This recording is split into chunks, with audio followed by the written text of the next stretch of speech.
Oh, call Joe Murray. I happen to trust Joe Murray. First time I ever met Joe Murray was at a Hooters. I like that. Vomit. Whoa.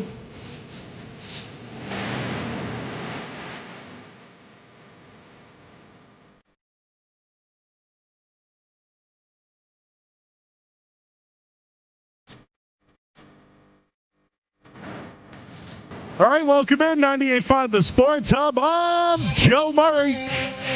Back here tonight, full show, and we got plenty to talk about here. Open up the phone lines to you, your instant reaction to Bill Belichick accepting a deal to become the new North Carolina coach. Belichick goes from the NFL, winning 6 Super Bowl titles with the Patriots, to now leading the North Carolina football program in college football. There's a ton of details that have dropped within the last half hour or so, and we'll give those to you coming up in a bit here. Also, the Boston Red Sox made a significant move today, an upgrade, acquiring Garrett Crochet today from the Chicago White Sox. Crochet's 25 years old, coming off an all-star season, has 2 more years left. I mean, team-controlled guy over the next couple of years. They gave up Teal. They gave up Wilkerson, like 2 of their top picks. It's not their top 3 guys, but they gave up 2 first-round picks in this deal. I think they've upgraded today. I think they're a better baseball team. But what's missing is they still are not paying for quality available talent. They keep missing out to other teams. So although they have made and acquired a player today that is good, that's under control, that could be here for a while, and is good, now what? You still have money to spend. You still have prospects that you could send as well. The deal's good. If they had a chance to acquire this guy in free agency, everybody would be happy.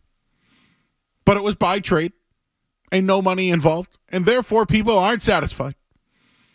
Now the report is they're going after one of Seattle's top pitchers, whether it's Kirby, I think it's Luis Castillo. I know Tristan Cassis' name has been brought up in that as well. But overall, the Red Sox made a move today, and they're not done yet. So those are the 2 big stories that we have at 617-779-0985. We're also on YouTube tonight. We are on YouTube. I already see everybody in there. Tom, Carrie Ann, Ryan, Ian Bynes in there. I got New England Sports guy. We got them all. And they're already chatting about Billy B to UNC. It happened. I thought it was a pipe dream. I dismissed it early on. Well, then, the Bible, the Bill Belichick Bible, got passed. And now Belichick will run the sidelines at North Carolina, an ACC school that has struggled to win in football. They've produced some pretty good quarterbacks over the last few years. Mitch Trubisky was pretty good. I know people are laughing, but he's the backup in Buffalo. Sam Howell was very good there, and Drake May was very good. They have a 4-star recruit that is coming in. It's Bryce Baker. He's already talked to Bill Belichick today. So there's a lot going on here. Some other things to add. This has to be about control. This has to be about it. If Bill wasn't going to get control in the NFL, he wasn't coming back.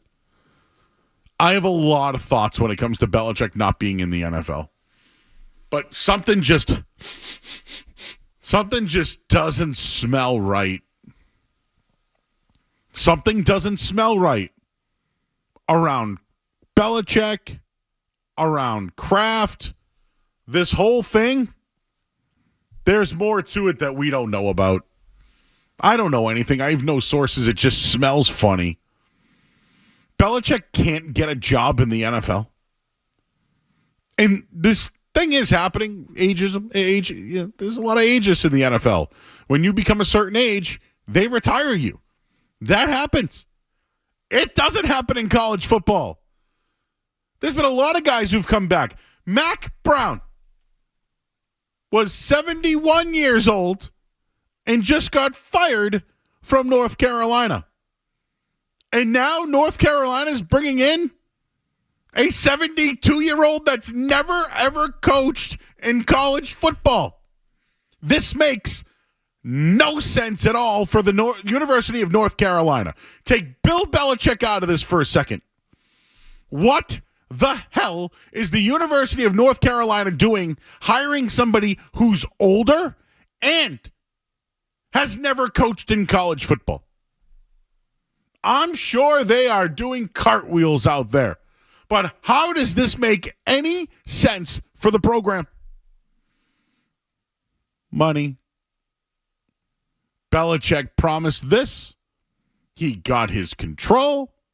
And now we know what Bill Belichick is going to get paid. North Carolina is a state school, so every year they're going to have to show how much money he makes. And the reported deal is this. 3 years, $30 million. Bill Belichick's contract is now public for the first time in his career.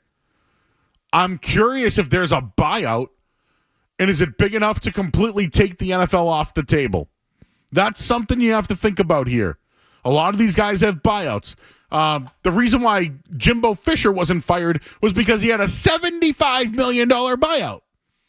What's the buyout for Bill Belichick? He's headed to UNC. It's official. He has his 4-star QB commit, Bryce Baker, eager to play. But it has to be about control or there's something else there. He can't find a job in the NFL? Again, the 49ers said that they offered him a defensive job. He said, no thanks. Think about the money for a second here, everybody. $10 million a year. Belichick reportedly was getting $25 million in New England. I thought he'd make a lot more money than that. That is a low. Something just doesn't smell right about this situation. And my hot take is this. Robert Kraft can't get into the Hall of Fame. Why? What is it? He's lobbying for it. He wants it. He hasn't made it in yet. Bill Belichick, by the way, will be eligible for the Hall of Fame next year due to a new rule change that happened. Has Kraft been muddying the waters for Belichick? Has Belichick been muddying the waters for Kraft? Belichick's going to go back to school. He's going to make another $30 million, and he's going to have control at the college level. Kraft hired a guy that he can't be wrong about, and his team's getting worse and worse. And really, nobody knows what the future is besides the quarterback that they have that they'll probably ruin. I just think back to Brady going on his own. Brady wanted to leave. We all blamed Belichick. Brady went off, did his own thing, won, and it worked. I think he wanted out of Belichick and Kraft.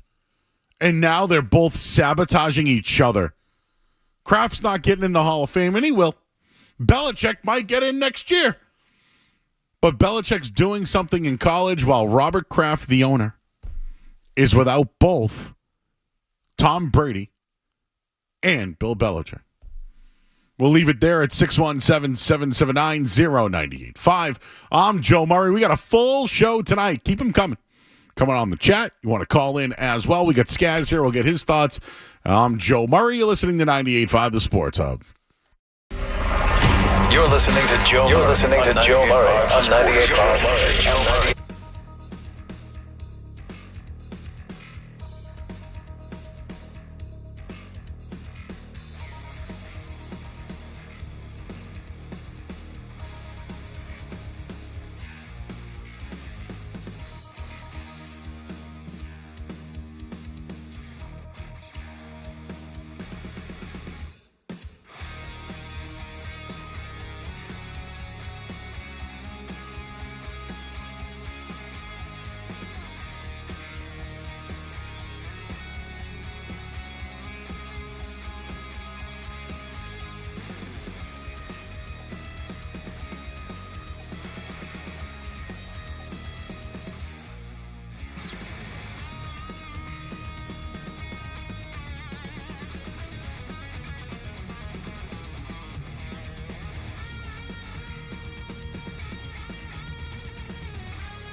Sports Hub. The greatest coach in NFL history can't find a job in the NFL. And when I say can't find a job, we've heard that he's been offered at least the defensive coordinator job in San Francisco, but kindly turned it down. That's at least what Kyle Shanahan said. We know he had one interview with Atlanta, but a lot of the reports were that maybe Kraft meddled in that too. So something just doesn't seem right to me when it comes to Belichick. If he wants to start something new and start the development program from college kids to the NFL, have at it, Haas. Like, okay, this guy's a great coach. Maybe it is about control. He can't get it anywhere else. If that's what it is, that's a bad look for Bill, and that's a sorry look for him. But I just bring up the trio. I've already had a few people who hate my take, so it doesn't smell right. Something is fishy about this. It can't just be that Bill Belichick can't have control, so he's going to college. He's going to take his ball and go home because he has no control? It's hard for me to believe. But if it's the case, then it's just as simple as that. I'm not buying it. I'm not. So I've already had, hey, Joe, I like you, but I hate your take. Okay. My take is this. Something wasn't right with Kraft and Belichick. I think we clearly know that now. I think Brady wanted out years ago. They stuck around with Bill. They wanted more control. They started meddling. They took away from Bill, and Bill sabotaged the whole entire thing. He should be fired for that, Bill, and he was. Now Kraft is making gut feelings on who the next head coach should be.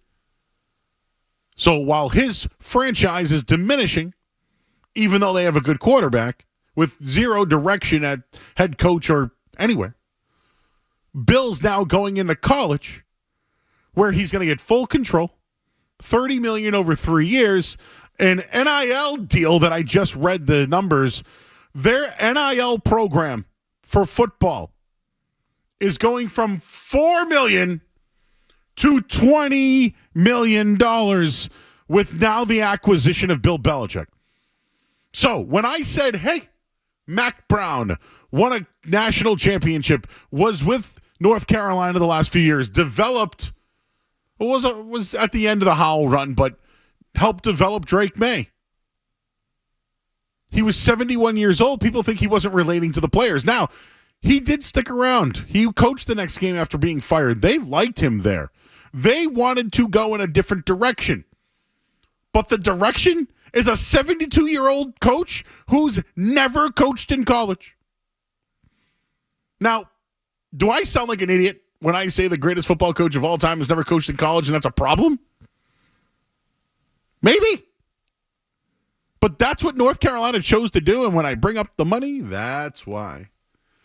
Now North Carolina can get their new Nike jerseys, and you can get your what do they call the Jumpman?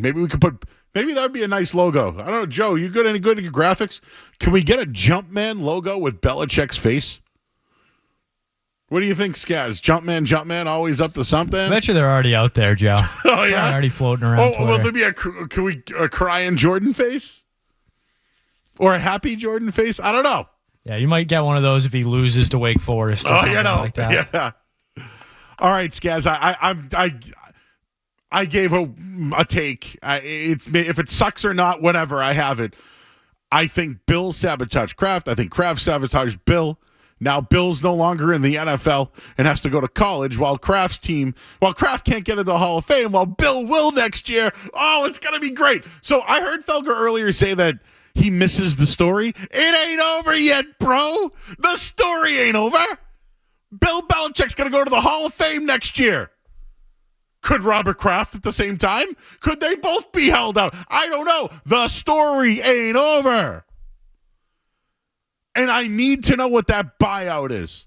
What's the buyout for Bill Belichick to go back to the NFL? He's making $10 million a year. We think he made 25, right, Sky? I think that was the number. So he's getting a $15 million pay cut to go coach in the ACC. It makes no sense. Something doesn't smell right, and I think Kraft and Belichick have sabotaged each other to this point. His $25 million, he did have to delegate to other coaches on his staff, but I get the overall point. My question, Joe, is, I wasn't around for the early 90s, certainly wasn't watching football then. What was the reception when Bill Walsh did this and went to Stanford? But he went back to Stanford. Like, he was there before and then, went back, But still, that's the only thing I can really compare. I'm trying to think. So this is the greatest of all time, it's incomparable. Bill Walsh might have been considered that at the time, right? Did Dean Smith, I'm just trying to think, what happened wasn't who's the old coach of Kansas? Roy Williams, right? He left Kansas, went to North Carolina, but played for Dean Smith and then wanted to retire there and then brought up Hubert Brown. I get that whole thing. No, was one I thought of, and maybe he's clearly not up to the level of Belichick, but Larry Brown, right? Won a championship in the NBA and then went back to SMU. What the hell was going on there? There's no real comparison, greatest of all time coaches North Carolina. Do you give Belichick any credit for going to some place like North Carolina, though, where I don't want to say build it from the ground up, because they do have resources. They are one of the more, notable schools. Just, you're not going to say in college football, but in college athletics, they're maybe the most successful school of any, if you want to, include every sport. And he's going to have to build it up himself. This is a guy who was 14, 15 wins away from the record, says, nope, I want to teach football. I want to coach football. I'm going to make an NFL pipeline in college. I think he deserves some credit for that. I think it would have been, don't you think it would have been easier for him to go to the Jaguars? Yes, but this is too soon for me. What you're saying is I might be watching a Thursday night North Carolina versus Clemson ACC game, and on the sideline I see Bill coaching up some kid who made a mistake early on, but then has and now I'm going to sit there and I'm going to be humbled, right? then we're going to say, man, good for Bill, good for him doing that. Right now it makes no sense. Maybe this is his way of saying, look, Mac Jones really did suck. Watch me go, turn some 4-star recruit into then a top 5 pick or something like that. I think, obviously, my first reaction was that kind of sucks, because I want to see Bill back in the NFL. I want to see him on the sidelines in the NFL. I want to see him chasing the record. We were sold that the record mattered so much to Belichick over the last couple of years.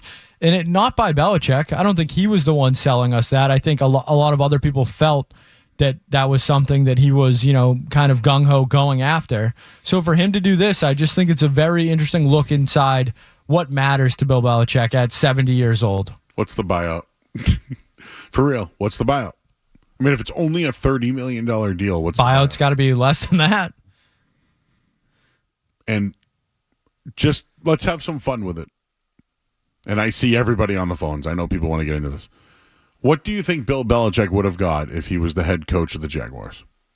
I can't imagine it would be significantly less than $10 million. I would imagine it would be right around there.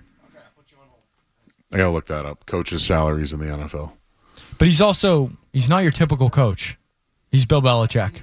He's going to get paid probably just about what he asked for. Yeah. I'm more interested about the stipulations, the talking points that North Carolina was hesitant to bend the knee on. Yeah. I'm wondering if they bent the knee, if Belichick said, "Oh, my son can be the head coach, for 3 years or something." I'm very interested in what was Bill exactly asking for.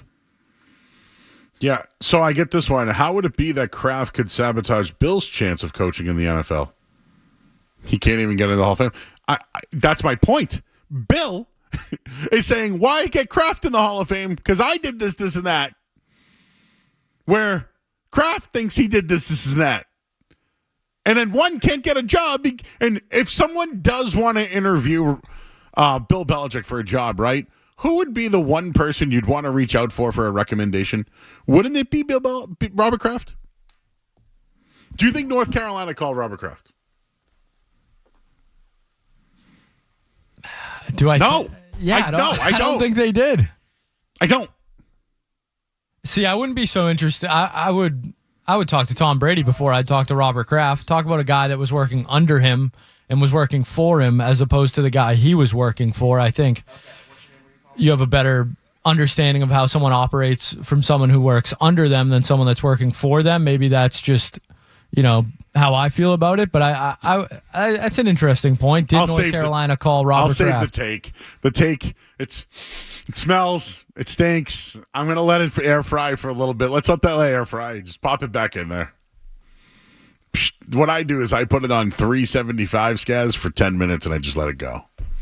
Maybe I'll check on it every once in a while and shake it around. Anyways, let's get to the phones here. We got Dean in Shrewsbury. Hey, Dean. Hey, Joe.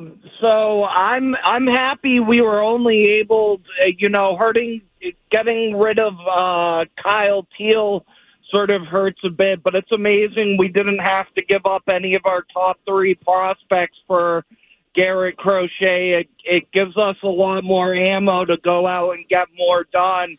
I'm happy that Garrett Crochet was saying that he wants a long-term deal to whoever he was traded to at the trade deadline, because I think we can get something done before the price becomes too high. So if you get something done before free agency, then the price tends to be lower, and I'm hoping we can lock him up through his prime. Yeah, I like the move. I'm in on the move. I have no problem with the move.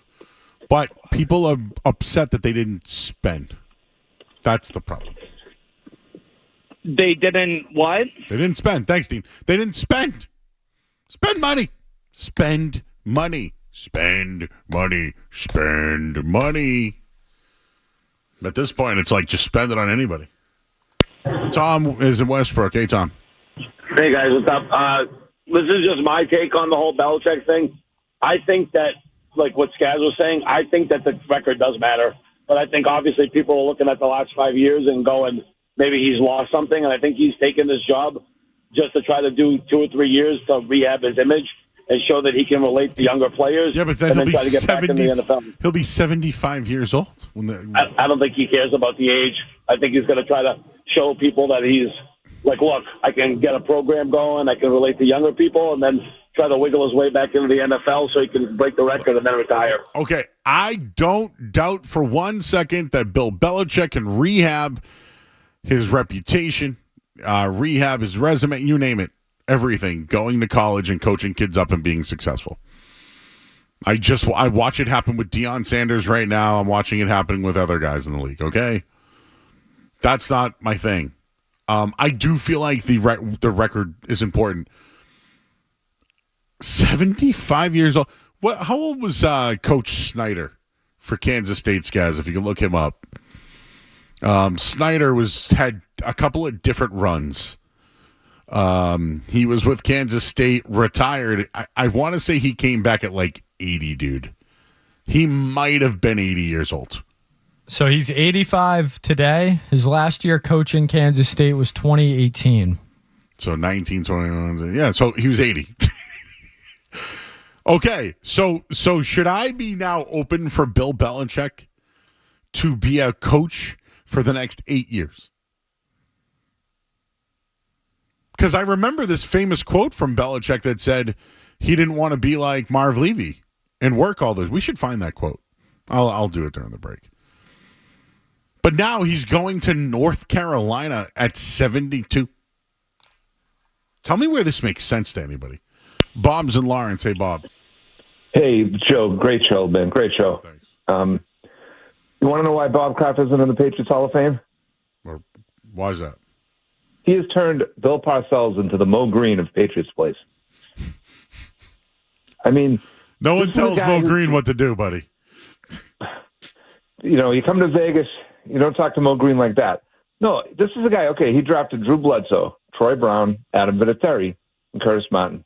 He drafted Ty Law, Ted Johnson, Teddy Bruschi, Lloyd Malloy, and Willie McGinnis. Pretty good players in a 4-year period, right? Yeah, good players, yeah. So he got 4 minutes of screen time during the 10-hour Dynasty documentary. and he has tried to basically whitewash Bill Parcells out of Patriots history. And it really does bother me that kids go into that Hall of Fame and don't even know who the heck Bill Parcells is. When I sat through the 1992 season, when they were 2-14, and I got it, Bob. And this is about Belichick, and I know you're trying to. Parcells brought Belichick, and then Belichick. I get it. I know. We're connecting the dots. I know. How about Garrett in Georgia? Hey, Garrett. Yeah, it might be a little fishy, and there might be some drama involved, but I'm less concerned about that. I want to talk to you about the possible success that he could have at UNC. I'm down here in the South. I watch a lot of college ball. Yeah. To be honest with you, I think Belichick within a year could be in that conference championship game, and then within 2, probably winning it. Oh yeah, and I know you're down in Georgia, right? So right, yeah, we do a show here every night. I said that. Yeah, I mean, I think the college football, you're a quarterback and you're a coach away. And correct. Yeah. North Carolina went 6-6 this year with Max Johnson got hurt, if you remember early on, blew out his knee. So they really had no other quarterback. You know, they used their backup all year long. But Mac Brown was 71 and not really getting to the players. They liked him. They like him. But the school all right, let's just say this. Let's just say Kirby Smart leaves for the NFL, right? Right. Do you want someone on the staff or do you want someone who's already coached before? You want someone who's already coached before. See, my whole thing is why not keep the program going with someone who's ran everything as well and knows the program. Why would you change that? You know, now North Carolina is literally changing their whole entire program for Bill Belichick. Well, it's not every day you get to have someone of Bill Belichick's stature do this. I mean, look, North Carolina. So is that what it's about, though? Like he's never. I know he's a great coach, but he's never coached college football. Well, don't you think during any situation that he's going to come into, he's going to know what to do? Don't you think he'd be great at drafting guys, too? Don't you think he'd be great at drafting players? I mean, I think he was. Well, now he has to recruit them. Now he has to recruit them. And what he's got for him is money. So, yeah, I mean, I think he'll be successful for that reason. Yeah, and I think another thing, too, to mention with college football, the head coach does do recruiting. I mean, they do. But there is the coordinators do it, the staffers do it. I mean, they got tons of people doing this recruiting. It won't just be him. He'll be the cherry on top. He'll be the icing on the cake. I mean, the money will start coming in. The recruits will visit. He'll be there shaking hands, talking to parents. Dads will be saying, hey, you need to go play for Bill Belichick. Get to the NFL. I think he'd be pretty successful in North Carolina. It might be fishy between him and Kraft, but hey. That's where I'm going with it. Thanks, Garrett. Someone from down south, SEC, giving me their opinion on that one. Was UNC the only job Belichick could come in and be younger than the guy they just fired? Oh, was Mac Brown older? I can't He's 73. Oh, so Mac Brown's 70. He's older than Belichick. Wow, dude. No, Bill's a young guy. Okay. UNC's getting younger, Joe. I mentioned this earlier, but like that, what are they doing as a program? Like if this fails, bro. No such thing as bad publicity, Joe, right? I guess so. NIL just went from $4 million to $20 million. You know what they're thinking, right? This is going to help their basketball program. UConn's down a little bit, right? Gonzaga's down a little bit. A lot of these top schools are down in college basketball. Now everyone thinks they have a chance. Everybody. You know what? They do. Who does Duke answer with? Who are they going to hire next? I know. Well, Coach K's already gone, What's right? Tom Coughlin up to? No. Let's think a little. I guess we do have to go older now. Wow. Well, Duke football has Manny. I hate him. Him versus Belichick? Manny Fernandez versus, was it Manny Fernandez? I'm excited for the first Belichick-Dabo interaction. I think that'll be a good one. Oh, jeez. Manny Diaz, sorry. Oh, God, I hate that guy. Duke, North Carolina football. I'm in. How's Bill going to be? Is he going to be nicer to the staff? He's going to be like college kids asking questions. UNC, great sports media program down there. Wasn't that how Dondero started? He's interviewing Bill, I think, right? Asking like questions. A college kid or whatever. So now he's gonna have a Dondero out there now. All right, we'll get to the headlines. I'm Joe Murray here on 98.5 The Sports Hub. Sports Hub headlines. All right, Bill Belichick officially named the head coach at North Carolina. The deal is worth 3 years and $30 million. The NIL program has increased its budget.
the Patriots-Arizona game and some things to look at. I wanted to react to the Bruins last night and the Celtics and where they're at from last year to this year. There was a lot of things that I prepared for. But that's not the main story. The main story is Bill Belichick going to college. The greatest coach of all time. Can't find a head coaching job. Therefore, is going to college. North Carolina, middling ACC football program with a great basketball school and lacrosse and all that other stuff. He's going to take $10 million a year to do it when he was paid handsomely, much more in the NFL. College coaches make a lot of money. Jimbo Fisher's just one I look at, signed a stupid contract. I'm trying to think of some other guys that signed bad deals that were just around forever, but it's just, why can't Bill get a job in the NFL? And if you're going to just strictly say he couldn't get power, that's on him. I think there's just more to it. If you don't like my take, that's fine.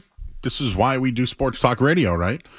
I could literally do Area 985 conspiracy theories on why Bill's not in the NFL. I could do that for hours. But coaches in the NFL suck.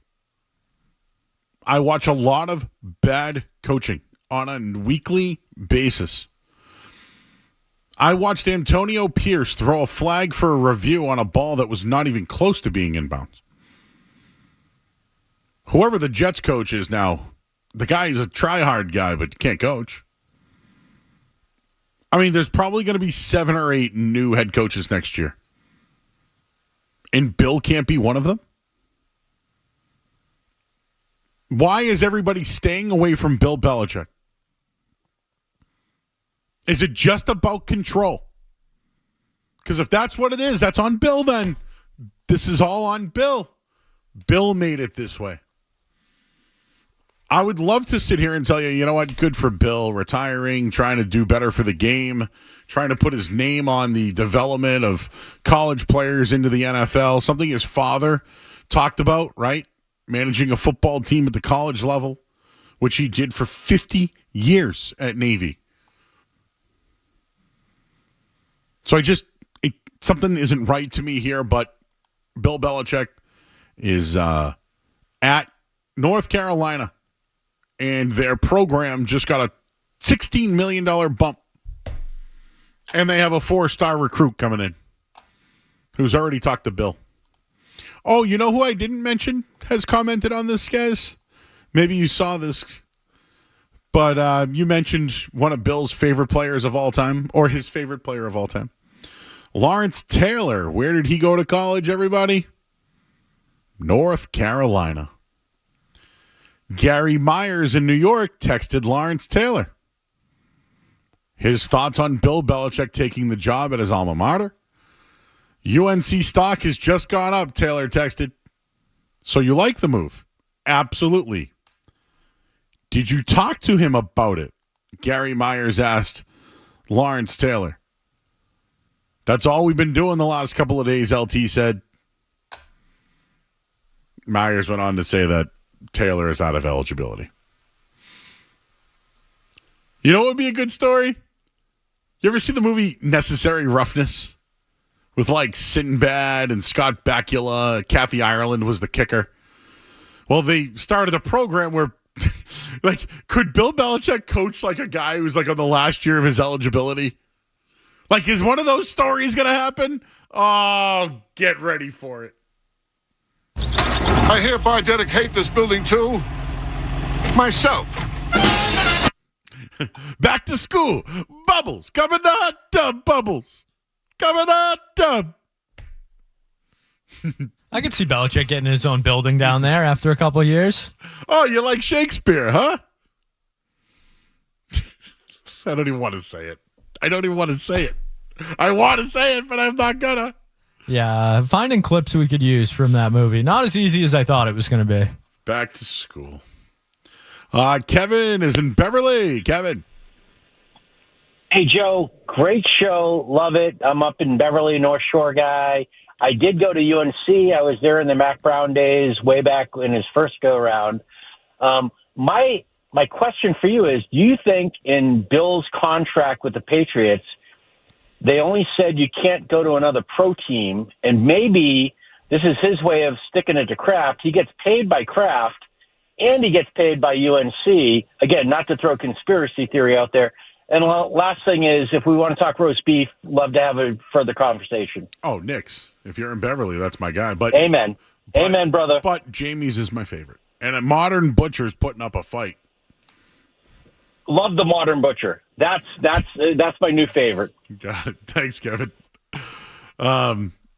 Speaking of beef, was there something in Skaz? I said this off the air, so I'm glad the caller mentioned this. I'm going to be Conspiracy Joe all night long. Was there something in Bill Belichick's bio where he can't go back to the NFL? My only thing is, how could he interview with the Falcons then if that was the case? Yeah, I mean, I don't think that's true at all. More likely than not, right? More unlikely than not. Yes. Sorry. Was there something in his contract for a buyout? What was there something there? That's why something. Again, Bill's not going to even talk about it, so that's why I can. That's why I can just, spit out propaganda all night. John's in Newton. Hey, John. Hey, Joe. Great show. Love listening to you. I think it's possible that Bill's beating Kaepernick and his old boss, for that matter, too. They both, especially Bill, left a lot of bodies in his wake over the course of his career, and I think it's possible that no matter, whether he goes back with a little bit of humility, I think there could be a broader plot just to say. John, I'm sorry. I didn't mean that disconnected there. That was my hot take that everyone thinks stinks. I think they sabotaged each other. I think Bill has talked to enough people to make Kraft look bad. Not to mention Kraft's made himself look bad, right? Like, I don't think Robert Kraft has needed Bill Belichick to make him look like the guy that he is. And the guy that he is hasn't really spent money and did this whole documentary to make Bill Belichick look like a jerk.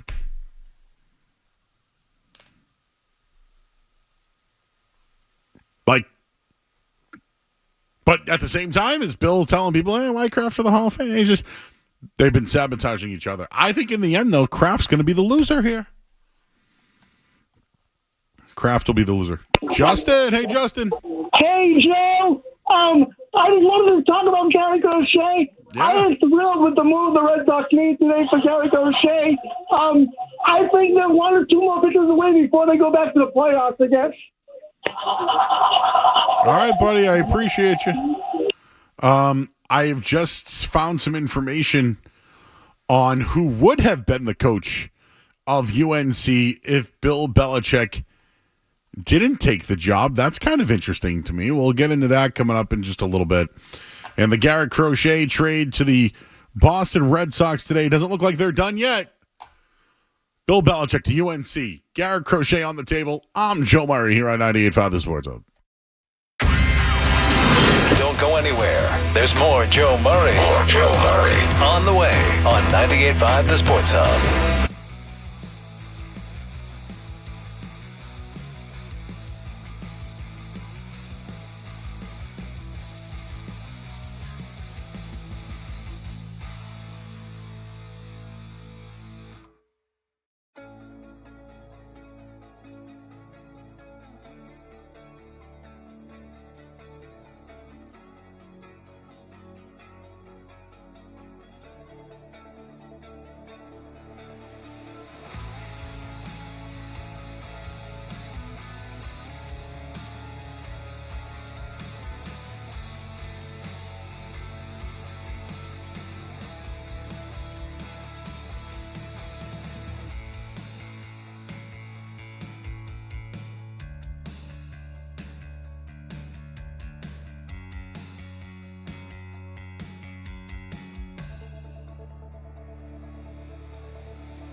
over the next couple of years. Also looks like the Red Sox looking to acquire a pitcher from Seattle. Luis Castillo seems to be the name that has been lingering. And the Patriots gearing up for the Cardinals this Sunday. KJ Osborne's officially been claimed by Washington. Headlines, they are brought to you by Safety Insurance, providing comprehensive coverage for your auto, home, and business. Ask your independent agent about safety. I'm Joe Murray. Your next update is in 30 minutes. This is Jaylen Brown. Jaylen Brown turns the corner. Finger roll is up and good. Scored in the foul. Listen to home of the Boston Celtics, 98.5, the Sports Hub.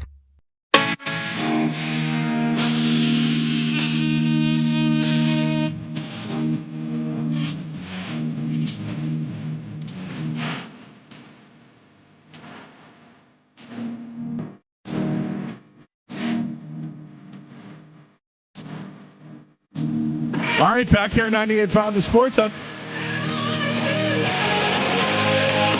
I see you guys on the phone lines. We'll get to you in a minute here. So the big news is Bill Belichick's going to North Carolina. I don't want to forget the other news today that the Red Sox did. They have acquired Garrett Crochet from Chicago, 25-year-old pitcher. Nice little season last year. Was an all-star in the league, but struggled late in the season. Had Tommy John surgery just a couple of years ago, and realistically, has only really pitched one season. He came out of the bullpen at one point, but for the most part, he's a good pitcher, and he was the best pitcher on the worst team in the league. So his record wasn't great or anything to that degree, but I like the move personally. And he's been connected to the Red Sox for a bit now, and he wants to play here. Maybe there's an extension lined up for him, but if the Red Sox have spent in the past or didn't have the expectation of spending, or, I don't know, I was thinking about singing another Christmas song, Skaz. I had Full Throttle, Full Throttle. I don't know, that was one that popped in my head because, they always preach something. C Street Team Joe laughed at that one. I have other ones, too, that we're lining up for next week. But anyways, good pitcher. Yeah, they gave up something to get something. I'm in on the move. But I still want them to spend. And now that they're interested in potentially Luis Castillo, pitcher from Seattle, I think Kirby might be one of the guys. The name that's floated out there right now is Tristan Cassis. I don't like that personally. Spend money. Why move on from your prospects? But again, I've been saying for them to spend for years, so I'm with you guys. Spend. Make the moves. Spend the money. Make moves. Spend money. Make that a song as well. 617-779-0985. Plenty to talk about tonight. We're here till 10 o'clock to do it. Monty on the Crochet trade. Hey, man.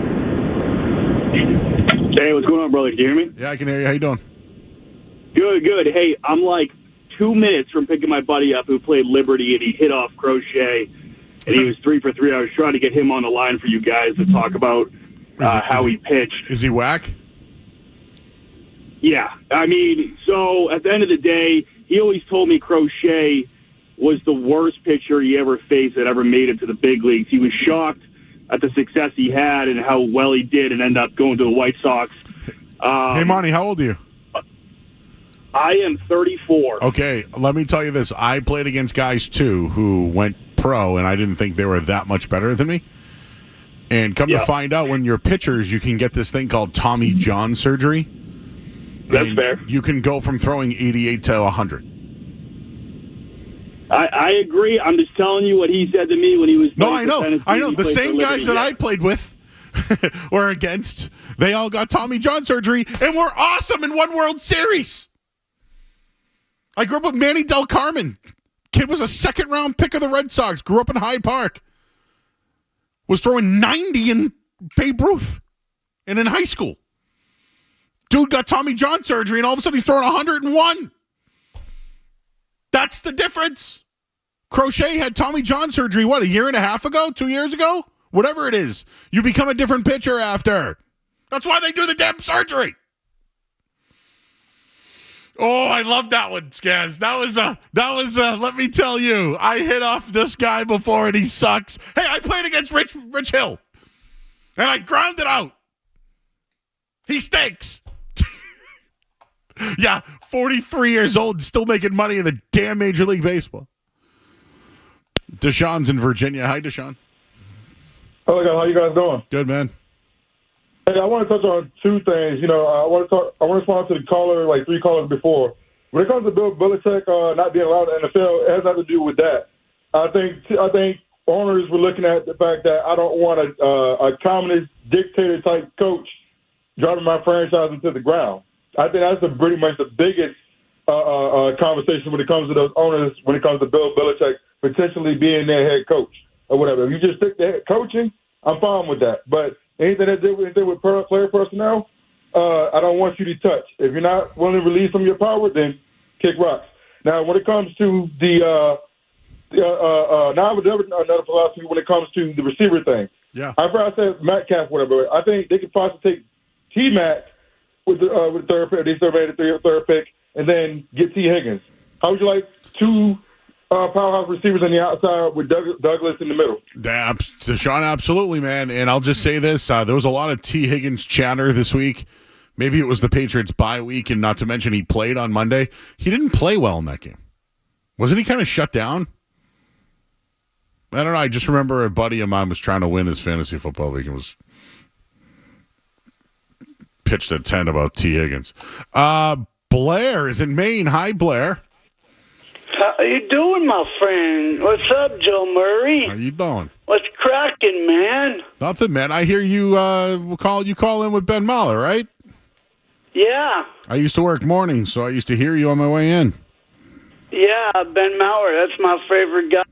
You and him are my favorite too. You and him are my real favorite two people to call into. Okay, Well, just letting you know right now. Well, what you got? What you got for us on Bill? Bill Belichick, man. I know people say like he was the best coach ever with the Patriots. Well, him and this guy coaching right now.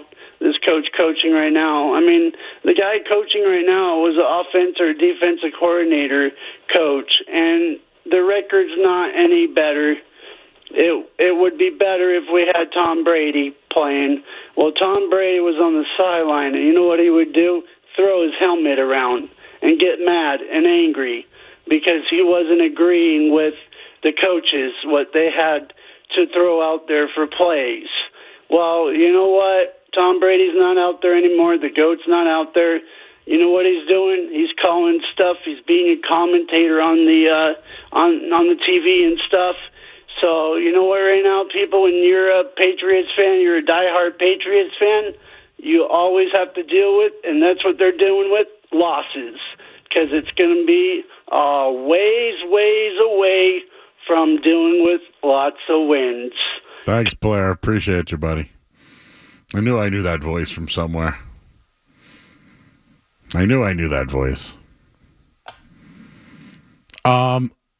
I wanted to bring this up too. So, Skaz, if you had to choose a coach to coach a college program today, would you want somebody that played college football, got a taste of the NFL, but really just knew where he stood, learned under Nick Saban and others, has a Notre Dame pedigree, or Bill Belichick, who's never coached a college football game in his life? Who would you choose?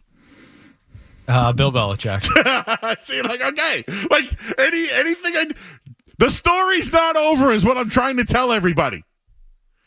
Tommy Rees was the guy that North Carolina wanted if it wasn't Bill Belichick. Tommy Rees is a good coach, right? Like, Tommy Rees has worked with a lot of quarterbacks, developed them in college. I know he played with the Browns for a little bit. And right now I think he's with Cleveland. So he's this offensive-minded guy who's 32 years old. So that's who North Carolina wanted. Instead, they went with 72-year-old Bill Belichick. And I guess you're right. Tommy Rees, Bill Belichick. You take Belichick. Let's talk to Tim. He's in the car. Hey, Tim. Hey, Jim. Love the show. No. My name is Joe. Joe. Oh, God. No. Out.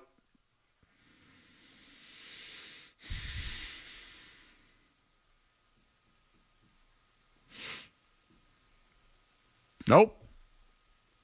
Sorry. And I love Jim, but I'm the host. You got to know my name. The name of the show, Skaz, is what? That would be the Joe Murray Show. Joe Murray. That's a rule, right? It's a show rule. The show rule. We don't ask for much on the night show, but at least know the name of the host. John's in West Newbury. Is this John Cena? Hey, can you hear me, Joe? Yeah, how you doing? Good, how are you? So I have one question and one comment. I'll start with the comment. So I heard you saying that you prefer Jamie's over Modern Butcher. I just want to let you know that's a horrible take. Well, John, that's just your opinion, sir. I think it's more of a fact as opposed to an opinion. Well, but I'll get to my question here's the deal. I can only get a Modern Butcher once a week, bro. I can get a Jamie's every night. That's fair. But I will say, too, that I think Jamie's is... You know what? Andy Ferg did... You're not going to be here on Friday, Skaz, so I'll just tell you right now. Andy Ferg, the real king of the North Shore Beefs, was on, like, Chronicle or something this week. I don't know what the hell it was. You know, one of those shows where they and he was eating beefs with a bunch of guys, and they did the... Andy was very vocal about his differences between bar pizza and roast beefs. Bar pizza is just pizza in a pan. The North Shore roast beef's a different thing. I don't have to be the guy to tell you that, though. That guy hated that take. He called in and waited 17 minutes to tell me that. Matt's in Nashua. Hey, Matt. Hey, what's up, Joe? How are you, brother? How you doing, buddy? I'm doing good. Thank you. The reason for my call is just because I wanted to touch on Belichick during the Manning cast. I don't know if you've caught any of it lately, but I was watching it on Monday night. It was pretty good. They were ripping into each other, and I kind of like that side of Belichick, seeing a little humor and seeing him smiling. And then they specifically went into a play that they talked about where they stole this play from Indy and how it basically was the catalyst of Gronk's career, which was just like a quick outside brush on the defensive edge, and Gronk kind of fades to the outside and catches a pass. And then I was watching YouTube on DeChambeau today. They were trying to break 50, and he had Belichick on there, and he was talking about how him and Peyton Manning were hanging out one time, and Peyton Manning kind of gave him some advice, and it ended up being this play. And it was just kind of cool how Brady said that play that Peyton gave him kind of made Gronk who he was, and Belichick said the same thing. It was kind of cool just to listen to it come full circle. Yeah, I've heard that before. Yeah, he talked about it was a Dallas Clark thing that they did over the middle for years, and that one little tweak is what Gronk, that was their bread and butter. Nobody could stop it. Yeah, and he said Gronk basically had 80% of his catches and yardage just from that one play. All right, man. Appreciate you, bro. Thank you. Oh, man. That was a quick little trigger by me. Yeah. Let's talk to Steve in Fall River. Steve, how do you feel about this one? I'm relieved because I am sick of hearing about where he's going. He's going to get McCarthy's job here, there. No one wanted this guy in the NFL. And Bill figured that out because he spent some time writing this 400-page thing. He's plugged in. He knew he was going nowhere. Why did North Carolina hire him? They've always wanted to be a football powerhouse. Do they think this 400-page thing is going to do it? No. Smoke and mirrors is what's going to do it. Oh, we got Bill Belichick. The little quick way out. The let's press this button. The easy thing. What was that thing? Easy button. We can do it, or somebody had the easy button. Yeah. Hillary Clinton used it in her campaign. That's what this is. Well, $40 million to NIL. We got Bill Belichick. He's got this or that, the other thing. Not going to work. It takes a lot more than that to build a Division I program. Can I ask you this? How about a Division I powerhouse? Never mind program. Do you think Deion Sanders has created that in Colorado? Yeah, but Deion Sanders brought his son with him. Yeah, he brought coached, other guys and with he him. coached in college. Cut everybody. What's Bill Belichick going to do? Maybe the $40 million in NIL money will help. But the bottom line is, no one wanted this guy in the NFL. Anybody that thought that, anybody that ran their mouth about it, was completely delusional. They don't want Bill Belichick in the NFL. They don't want Bob Kraft in the Hall of Fame. These things are not by themselves. Yeah. What did these people do over the last 20 years? Thank you, Steve. I said all this tonight. Can you believe? Me and Steve and Fall River on the same take, huh? Wild, bro. Yet some guy was offended that I like one place over another, and then another guy called me not by my name, which is okay. You think that guy is upset? It's all good. All right, well, we got this is just rolling the balls out on the court tonight, Skaz. This is just roll them out. No plays. Just go out there and win tonight. Belichick, Crochet, what are the Red Sox going to do? I do have a take. I'll have that for you coming up next here on the Sports Hub. You're listening to Joe Murray on 98.5. You're listening to Joe Murray on 98.5.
All right, back here at 98.5 The Sports Hub. I'm Joe Murray.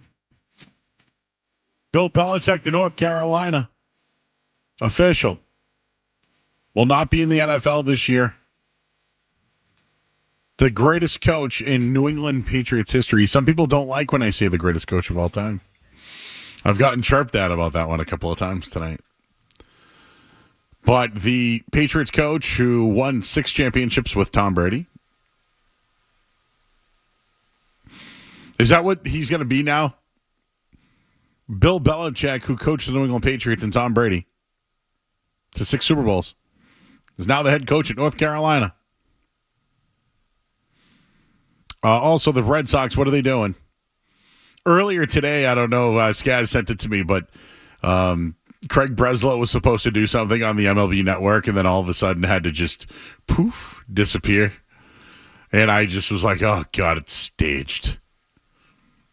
I did think there was some really good commentary today, though.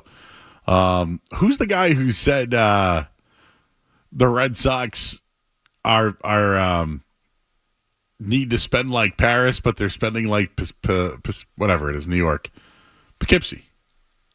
I don't know who that was, but that's a great line. Oh, I see you guys on the phone lines. We're going to be joined by Matt Vareo. He's Maddy V of Card Vault. He's going to join us for the 8 o'clock hour. We'll have some fun with him.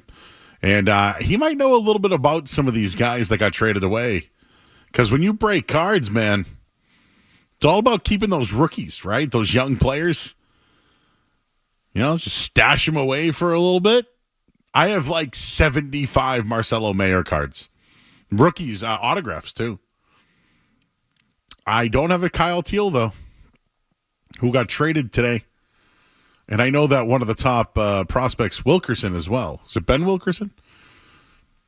I thought that dude was a player, man. I think he's the steal in that deal. All right, let's go to the phones here at 617-779-0985. Benny in Oxford. What's up, Benny? Hey, what's going on, Joe? How you been? How you doing? Trying to get through this freaking 10-day Celtic break, man. I feel like it's the off-season again for these guys. We got a doubleheader here tomorrow night. We got Celtics because of the NBA Cup is added a game, right? And tomorrow we get Bruins just after that here on the Sports Hub. Yeah, no, thank God. I mean, it's been forever. But real quick about the Belichick thing, man. I mean, good for him finding a job, whatever. But it's just kind of disappointing, man. I would have liked to have seen him in the NFL. And, like, top 2 teams that come to mind is obviously the Cowboys. Like, I wish they brought him on last offseason, but they decided to stick it out with, the great McCarthy.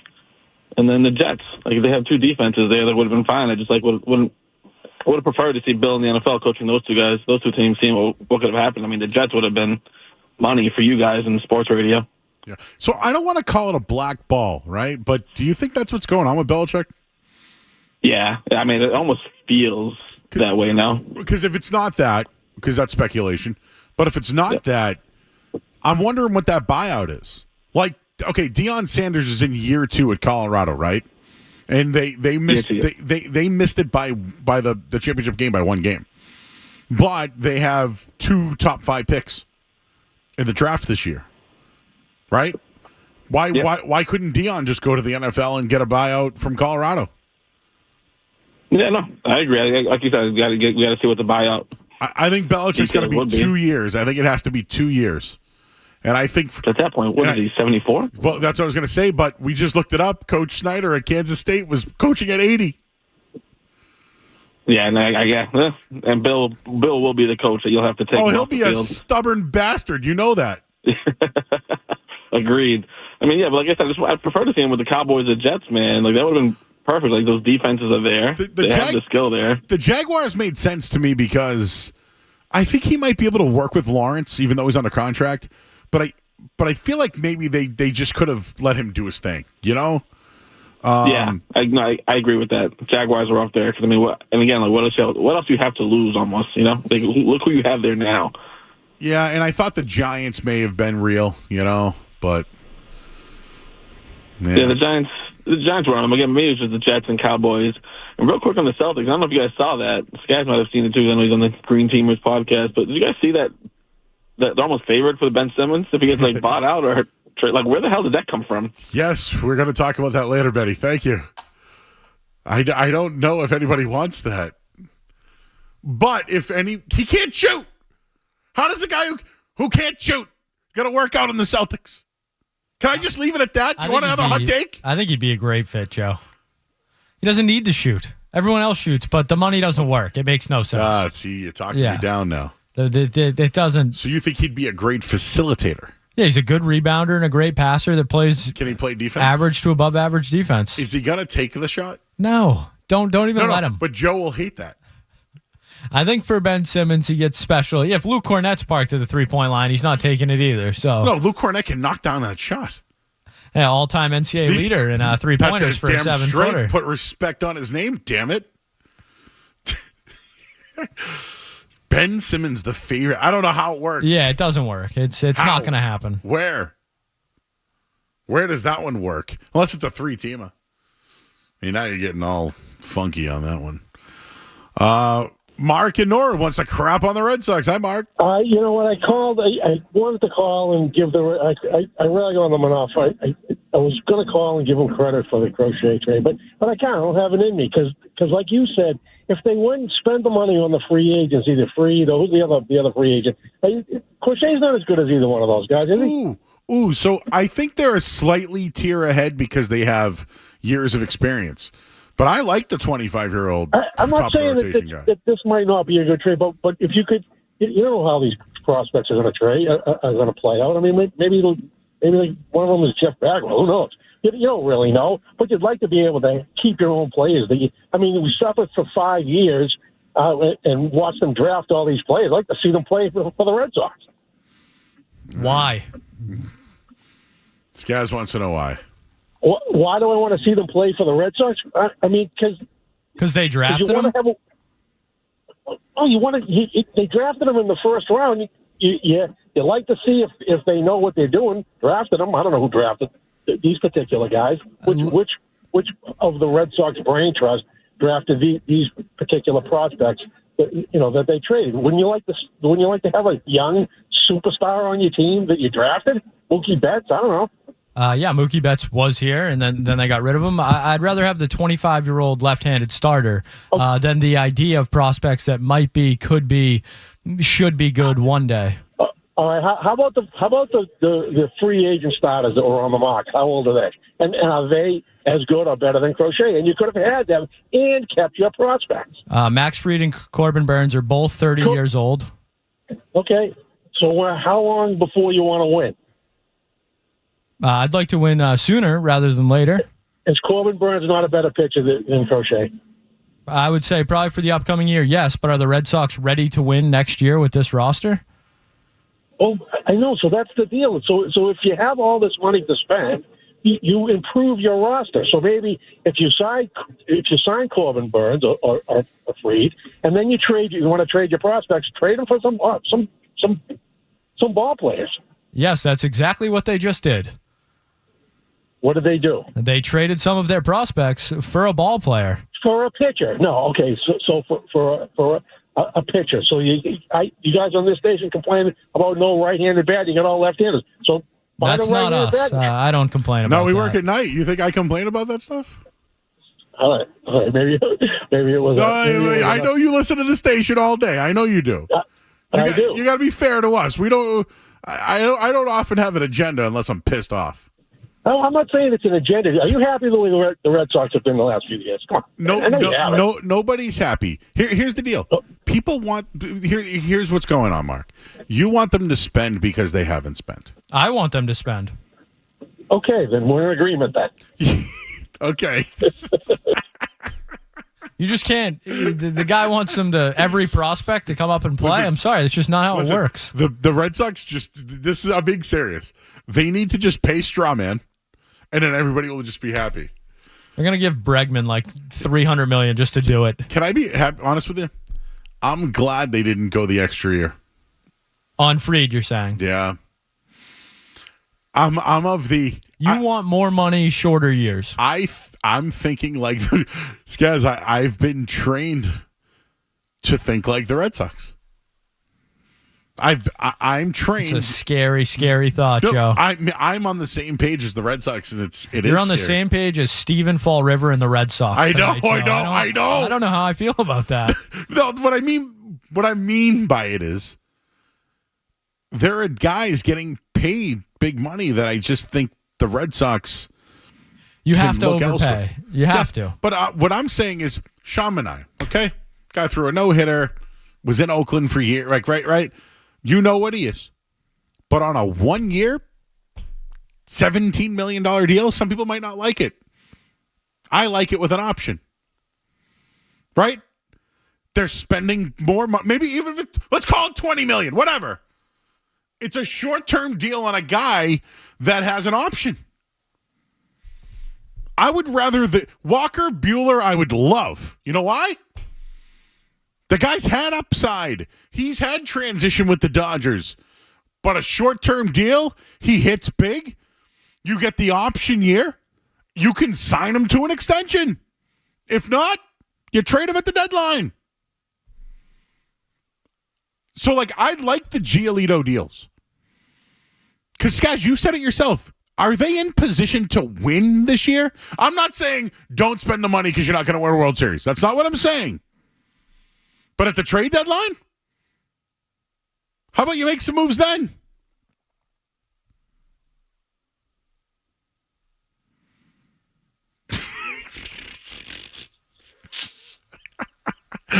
Did you just get a text?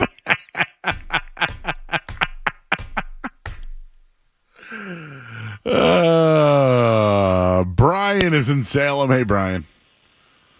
Celtics. I'm sorry, that's a joke for Scaz, unless somebody else answered the phone when I called. Joe, I want to tell you you're my favorite talent on Boston Airways, and I appreciate you. You make me laugh all the time, especially when you go down the food tangents. I'm all about that. 3 quick things. Don't hang up on me. Last one's a North Shore beef question.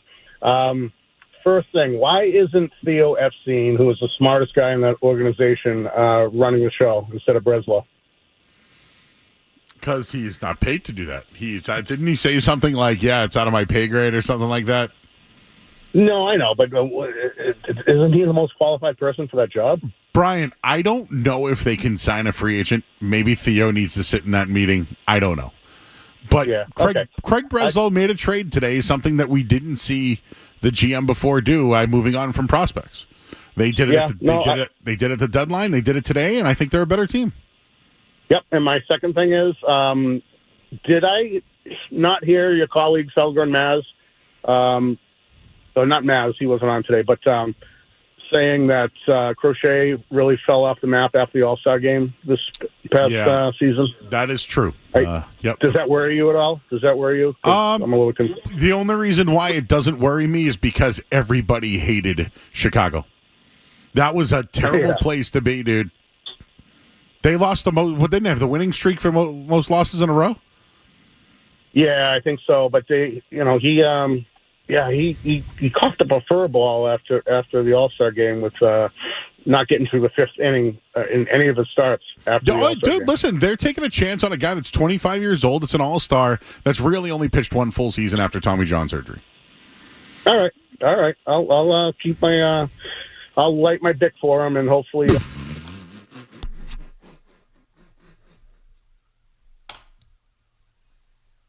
Have you ever heard that before? Gotta say, that's a new one, Joe. What the hell? Thought he was sneaking a Richard Fitz reference in there for a second. Sean is in Colorado. Hey, Sean. Hey, Joe. How's it going, guys? Good, man. Hey, I just want to talk. So, obviously, I'm pretty pumped about the Crochet thing. I think Burns and Fried, awesome. But, I love the idea of having somebody that's younger that fits this team's timeline better and can do it, I think, for longer than Fried and Burns will end up doing it. The Seattle trade thing, why do we always get one of these every 4 months where Seattle wants Casas and we're like, okay, we'll take Gilbert or Kirby. And then they say, oh, how about our 7th starter? And then I also just kind of want to touch on Alex Bregman. I'm kind of in on Bregman, man. We haven't had any piss and vinegar in this team in quite some time. I think that could bring a nice little leader, a little bit of a clubhouse presence that can have a little FU attitude, and I really like that. So just wanted to hear you guys' thoughts on that. All right. Appreciate you, bro. I agree. I'd rather the long-term guy at 25 years old with team control over the – all I'll say is this. The other guys are more proven and deserve the contracts. Me, wouldn't go 8 years. The Red Sox went 7, or at least Boris is saying that. Scott Boris, by the way, that guy's a fluffer. Straight up fluffer. He's good, though, Joe. He's first team all fluffer. Oh, yeah. Wait, is Maz listening? What would be Maz's fluffer tiers? Can I give you one? Can I give you a top tier fluffer? Mike Lombardi. Breaking news, VSiN host Mike Lombardi leaving to join Bill Belichick at the University of North Carolina. Lombardi will serve as the football program's general manager. We wish him the best. No, we don't, but yeah, I mean, not a shock at all. Another fluffer. It's been Belichick's ball boy, and however many ways you want to use that phrase for a number of years. An insufferable D-bag, Mike Lombardi. But yeah, not a shock at all that he's going to follow Belichick, because he's been Belichick's biggest bobo for forever. And I like Belichick and hope he does well, but Mike Lombardi is one of the biggest losers, maybe not just in all of sports media, just in general, just an all-time loser. Like if we're doing a fluff tier, Lombardi, I don't know. Who's a bigger fluffer? Boris? I might give it to Lombardi. Lombardi, man, that he guy carries that water, talking bro. About pumping tires. He carries water. Someone just goes, wait, did Joe just say Chicago? Didn't they have a winning streak for the most losses in a row? I think I did say that. Yes, they broke a record for most losses consecutively. That did happen, everybody. True story. We got to go to break. Hang on tight, guys. I see you there. I had a whole show planned, but let's just roll out the balls. I'm Joe Murray here on 98.5 The Sports Hub. Sports Hub headlines. Bill Belichick has accepted the head coaching job.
Till 10 o'clock, full show tonight. We're all reacting to Bill Belichick, named as the new head coach at the University of North Carolina. He has signed a 3-year, $30 million contract, and the NIL program will have $20 million to spend. They already have a 4-star recruit at quarterback that's talked to Bill Belichick already.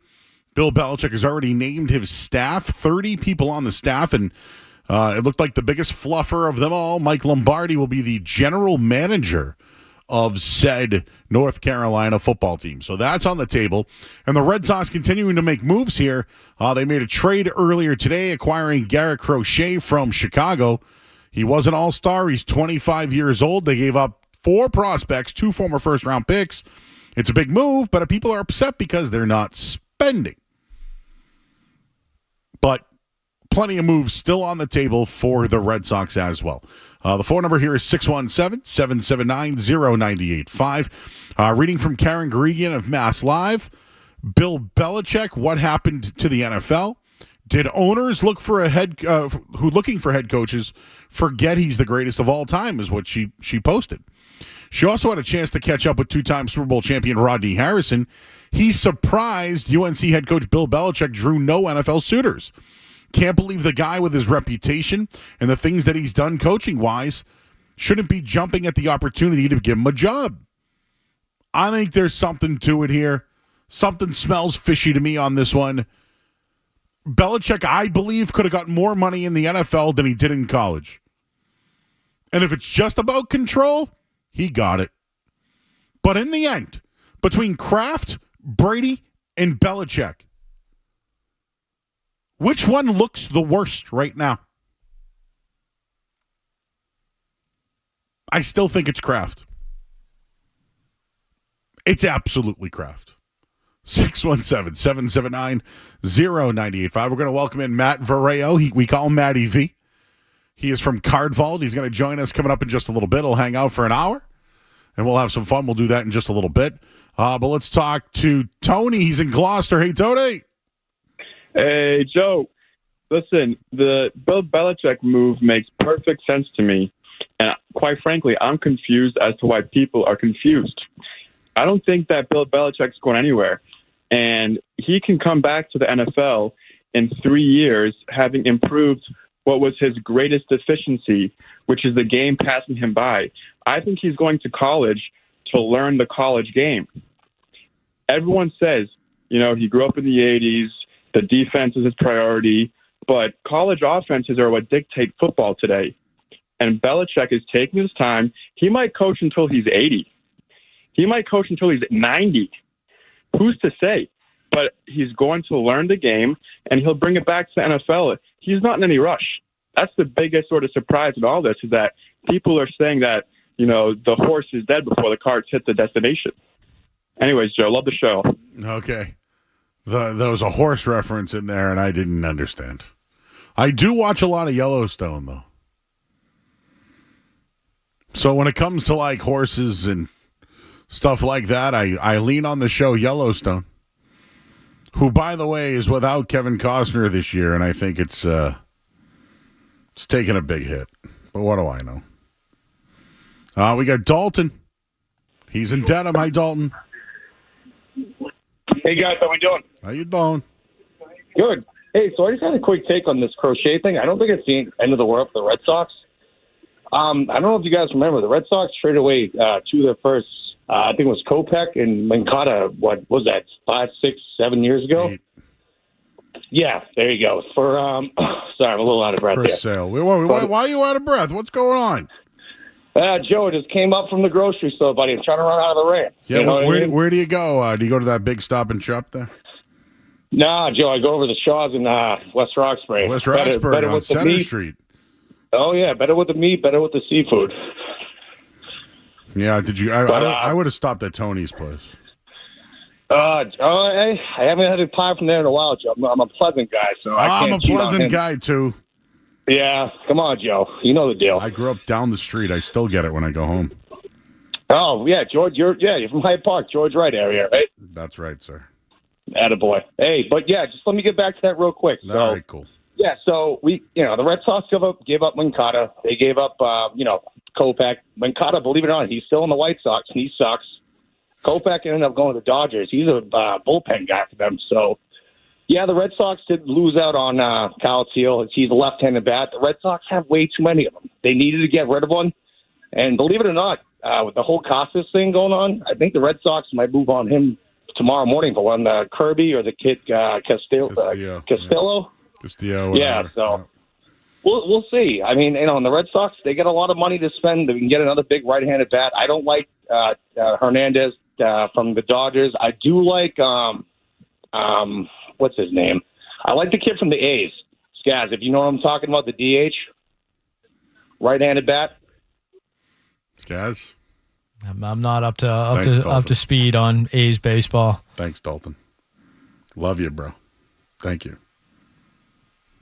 Thank you, though. All right, we're going to welcome in Matt Vareo, Maddy V. He's from Card Vault. You know what? I'm going to give him a big, long introduction coming up in a bit here, but we'll have some fun. We got in or out, and it's coming up next, and Maddie's going to join that game. Skaz is going to moderate it. It will be absolutely outstanding. I'm Joe Murray here on 98.5 The Sports Hub. What's it gonna be, McFly? Are you in or out? Don't go anywhere. There's more Joe Murray. On the way on 98.5 The Sports Hub.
without a doubt.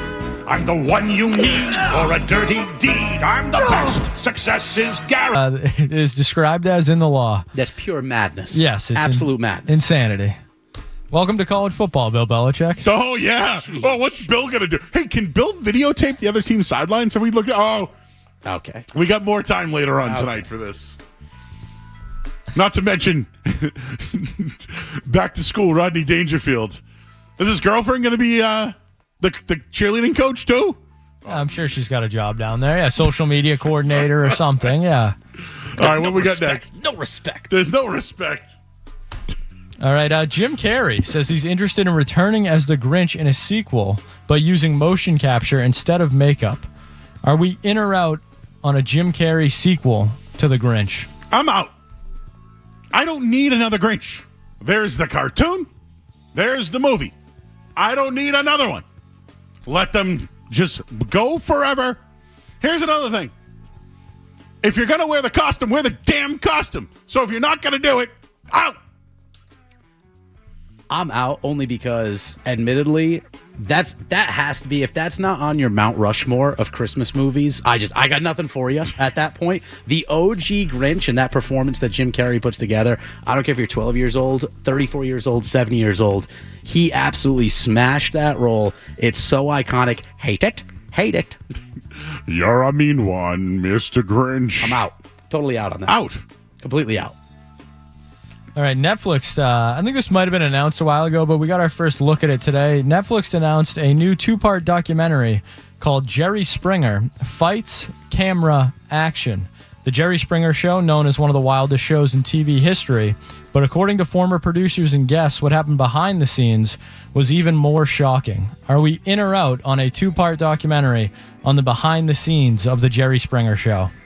Oh, that's a spicy one. That's okay. So I will say, like, I was a little younger growing up. Like, I didn't really understand all the nuances of the Jerry Springer Show when I was, whenever you see it on daytime TV, whatever it is. I'm in on that because I'm very curious in terms of all those workings, like you're saying, behind the scene. Like, that show was admittedly, like, that was absolutely mind-numbingly crazy what happened on that show, some of the dialogue on that show, all the antics on there. If you're telling me that backstage and the whole process pre-show or post-show, whatever it is, yeah, I'm in on that. So I'm in on it because was it real or was it staged? There was just too many, girl comes out and then ass beating right away. Like, I remember Eminem had a line in the song, "Take You on Jerry Springer and beat your ass legally." Like, I loved that. That was a great line. So I'm in on it, but, like, we've seen the Price is Right ones now, right? Like, haven't we seen some of these other ones? So, like, Steve. Remember Steve got his own show out of it? He still has the show, I believe. He still has Steve Wilkos or whatever his name is? I'm pretty sure, man. I am pretty sure I've scrolled through YouTube TV on, like, the guide there, and I've seen, like, the Steve Wilkos show. I'm pretty sure that's still on there. You can check me on that. I'm in on that. But back in the day, though, like, that... I missed classes in college for that damn show because I had to find out what was going to happen. Quick sidebar. What's more iconic, the Jerry Springer Show or hitting the Montel, "You Are Not the Father"? Ooh, and then there's another one. Maury, right? Maury Povich. I'm sorry. Put respect on Maury Povich's name. I'm sorry. And then there was Dr. Phil. Yeah, you stayed home like Dr. Phil's tier 2. That's a tier 2 daytime. This was before scrolling on your phone. Right. Yeah, this is what we had. I stayed home sick from school. I was getting Maury and Jerry Springer back to back. Would you guys say that Maury Povich, Jerry Springer, and the like that category Ricky of daytime Lake. Ricky Lake? Yeah. Oh my God, you can go on Ricky Lake. Yeah. Would you say that was the late 90s, early 2000s equivalent of scrolling for memes on Instagram and scrolling for it was TikTok before TikTok. Right. That's like daytime TikTok. Well, remember right? Remember the night we had the guy that went to court, but it was on television because he couldn't make it. So he has no license. He's going to court to fight over not having a license. He's late to the court session, and guess what he's doing? Yeah, he zoomed in from the driver's seat. Zoomed in from the car! Oh, my. But court TV used to rule back in the day. Oh, that was the best television. It was awful, but it was all we had, and I loved every bit of it. And I missed the infomercials. Like get the 7 discs, of romantic music from Michael Bolton. I miss those commercials, bro. What a deep cut, Joe. Absolutely. That is a killer deep cut. Our demographic is 25 to 54 years old. So that's fair. Even though it shows us that 18 to 49 is the biggest, only 25 to 54 counts. Did you know that? Dude, you got to cater to the 50-plus, man. Come on, show some love. Put some respect on their names. That's why I brought that up. Sheesh. What else we got here, Skaz? All right, a show I know you're a big fan of, Joe, but Yellowstone is apparently working on a spin-off with Beth and Rip. Don't know anything about either of them, never seen the show, but are we in or out on a Yellowstone spin-off with Beth and Rip? This is the 5th Yellowstone spin-off. I couldn't call it a rip-off, a spin-off, whatever it is. Listen, I have dedicated 5 seasons to Yellowstone. I even tried to watch the old one, the prequel, and I'm out. So here's the deal. Spoiler alert. Spoiler alert. Can I say this, or am I a jerk if I announce this? I've never seen the show, Joe. Spoil away. Kevin Costner's dead. Oh, I just started the show. So he's gone. He's gone. And you know what now they got? They got this Rip guy and the girl, and then his friends and the cowboy, and then the jockey. No one can handle it. It was just about Costner. I don't need the rest of the cast now. I'm out. Have you seen the show? I wasn't kidding. I know I'm late to the party on this. I started Yellowstone. I'm like 3 episodes in. I started it this past weekend. Well, spoiler alert. I know. And here comes Joe. Thank you so much. Kevin Costner, who I'm pretty sure a couple of days ago I was like, damn, he's kind of a badass in this. He does a real, I'm not a huge Kevin Costner guy, but he holds it down in that show. I'm on the one where they his rival kills all the cows. Yeah, trying to figure out the clover. Yeah, 3 episodes in. Keep going. That's all I got. I'm only 3-4 episodes in. No, you should watch it. Seasons 2 and 3 were elite. Elite. Yeah. It's only gotten worse because, I don't know, the main character couldn't somehow be on the show anymore. I'm out. I suppose I am de facto also out. As someone who's never seen the show, I guess I'm out as well. Yeah.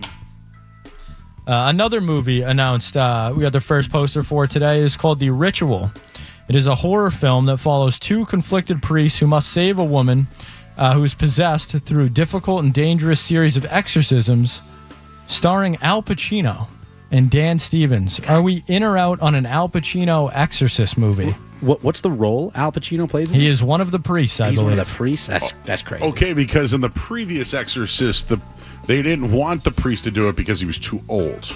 Well, he didn't have the strength and the fortitude. Spoiler alert. Died. Al Pacino is 84 years old. And is a recent father, right? In the last couple of years. Yeah, I don't know how years that ago, guy, right? Hey, listen, dude. That's crazy. 2 claps and a Ric Flair for Al. He is the Godfather. That's crazy. I'm out. I do not. I am a big cinephile, big time movie guy, and one of the few genres. I'm a big horror movie guy. When it comes to the supernatural with that stuff, man, you can call me a baby. You can call me exorcisms aren't supernatural. Well, I guess. God, come on, man. Come on, man. What do you mean it's not supernatural? Look at Scott. It's in the Bible.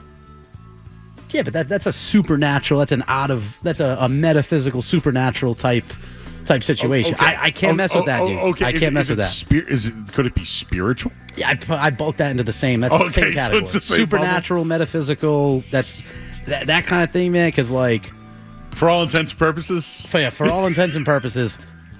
I do. It hits way too close to home, man, because I'd be so pissed off if I ever got possessed. I'd be so pissed off. Because I probably wouldn't know it. Sure. Maybe. No, it does. Maybe. I don't know. I went to 12 years of Catholic school. They told me it happens. Oh, everything you got to believe. Joe, they told you a lot of stuff. They told us a lot of stuff in Catholic school. The Boston Catholic schools. Yeah, I don't know. I'm not drinking the Kool-Aid of that. For that reason, I'm out. They just wanted to scare me. All right, we will end with this one tonight. Your guy, our guy, everybody's guy, Stephen A. Smith will be facing off in a free throw challenge versus one of the Inside the NBA guys yet to be announced this Saturday on TNT. They're calling it the Duel in the Dust. Are we in or out on a Stephen A. Smith free throw challenge? Me first? Oh, yeah. Bro, I'm all in on anything Stephen A does. Stephen A gets some flack, he gets some hate, all this stuff. But let me tell you, I've always been a big Stephen A guy, just because I've always been, as Joe can probably attest to, his kind of aura, his like loud, boisterous personality. That's how I am a lot when I'm on air too.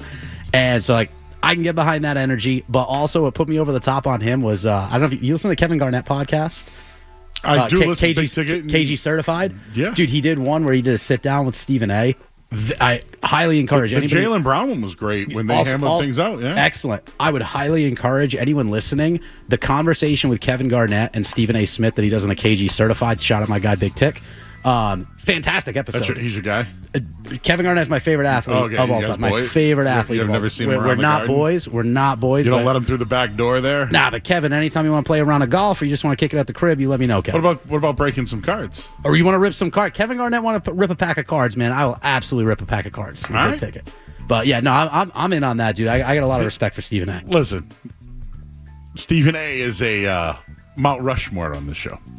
Scaz, would you say over the year and a half that we have done this show, wouldn't Stephen A be on the Mount Rushmore? Yeah, he's probably been mentioned as much as anyone over the last year and a half. So, Matt, I don't know if you could find the clip because Maddie's here. I gotta teach us. So one day, Stephen A was on the Snoop Dogg podcast, as one does, and they asked Stephen A a particular question. Always ask. But could you find the question that they asked? And if you can't find it, I'll just say it out loud. Snoop Dogg asked Stephen A, are you a boob or a butt guy? Always ask. Oh. And that just reinforces why I'm in on Stephen A. And so whenever we say the word always, we drop an extra always. Love that. Love that. Always. That's fantastic. It's going to happen now. It's going to carry. You're going to now bring it to the table elsewhere. Someone's going to be like, always? And you're like, always. Always. That's awesome. That is awesome. Maybe they know. Maybe they would just figure it out. If you know, you know. All right. Anything else, guys? That's it for tonight. All right. In or out for tonight, we'll welcome in Maddy V. We got to get to the headlines real quick. No commercials here. I'm Joe Murray, 98.5 The Sports Hub. From the Town Fair Tire Studios, the Patriots. Into the end zone. Touchdown for the Patriots. WBC FM and HD Boston 98.5 The Sports Hub, a Beasley Media Group station. Sports Hub headlines. All right, Bill Belichick, the new head coach at the University of North Carolina. It was a reported 3-year, $30 million deal. It sounds like it could be worth up to 5 years in the deal. The NIL money has gone from $4 million to $20 million with the hire of Bill Belichick. The Patriots preparing for the Cardinals this Sunday. Javon Baker, Marcus Jones not at practice today. KJ Osborne was claimed by Washington. The Red Sox made a big acquisition today. They've acquired Garrett Crochet from Chicago. 25 years old, was an all-star coming off Tommy John surgery 2 years ago. The Red Sox gave up 2 former first-round picks, Kyle Teal, a catcher, and Ben Wilkerson, the 12th overall pick just 2 years ago. And the Celtics off until tomorrow night. Sam Hauser, he is listed as out. Bees also in action on the road. Headlines, they are brought to you by Safety Insurance, providing comprehensive coverage for your auto, home, and business. Ask your independent agent about safety. I'm Joe Murray. Your next update is in 30 minutes. Here we go. Boom. I win. Boom. Yeah. Hit somebody. We've got a passion for Boston sports. Get angry. 98.5 The Sports Hub.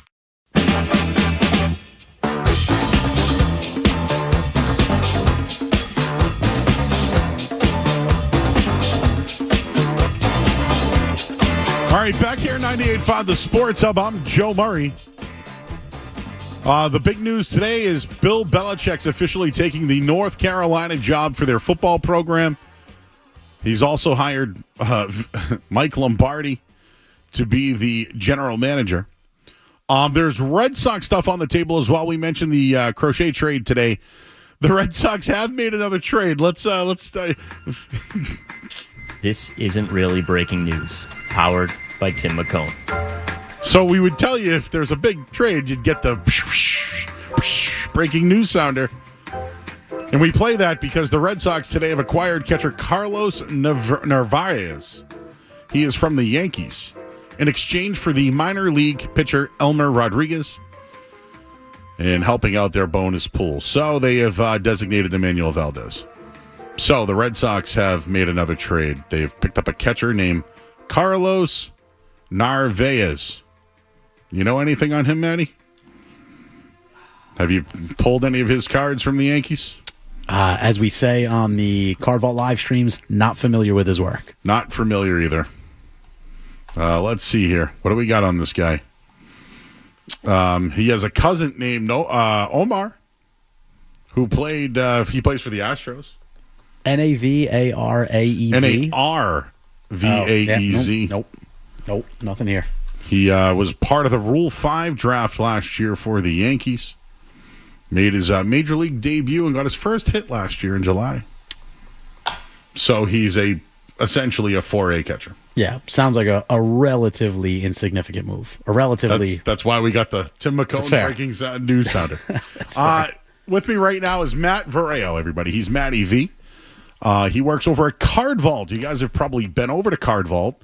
It's right at the Garden. So the way I explain it to people, Maddie, is there's the Bobby Orr statue. Mm-hmm. And then to the right, there's Big Night Live. But if you keep going down that little alley towards North Station, you guys are that little card shop that's right in there. Just past the elevators on the right-hand side. If you're looking at the escalators to go into the Garden, to go up, to the right of the escalators, you'll see our little CV. You'll see the big podcast studio right at the front. Pop in the door, come say hello. We got one of the best staffs in the country for a card shop. Well-educated, very friendly, very outlandish. It's probably the most fun part of the job. And you can come see me, Smitty, Jack, Charlie, Debo, the whole team. And we've had Chris Costa on the show. Oh, yeah. Who brought his $150,000 cards with him. What do you bring, the mantle with him? He brought mantles. Oh, boy. And I did not bring that today. Yeah, no, good. Because the first thing I asked him is, dude, are you worried to go out to the parking lot right now? He goes, I am now, he goes. I worry just handling that card, period, let alone ringing it out of the store. Maddie's a breaker, guys. He does more than breaking. What's your actual title? Do you have I am I'm the director for the Card Vault Breaks. You are the director of Card Vault Breaks. Yes. So for those who don't know, cards are very big these days. I believe the new Prism will be coming out, right? Soon? In about a week. A week. Actually, what today is, Wednesday the 11th. Yeah, it comes out next Wednesday. So that's Maddie's job.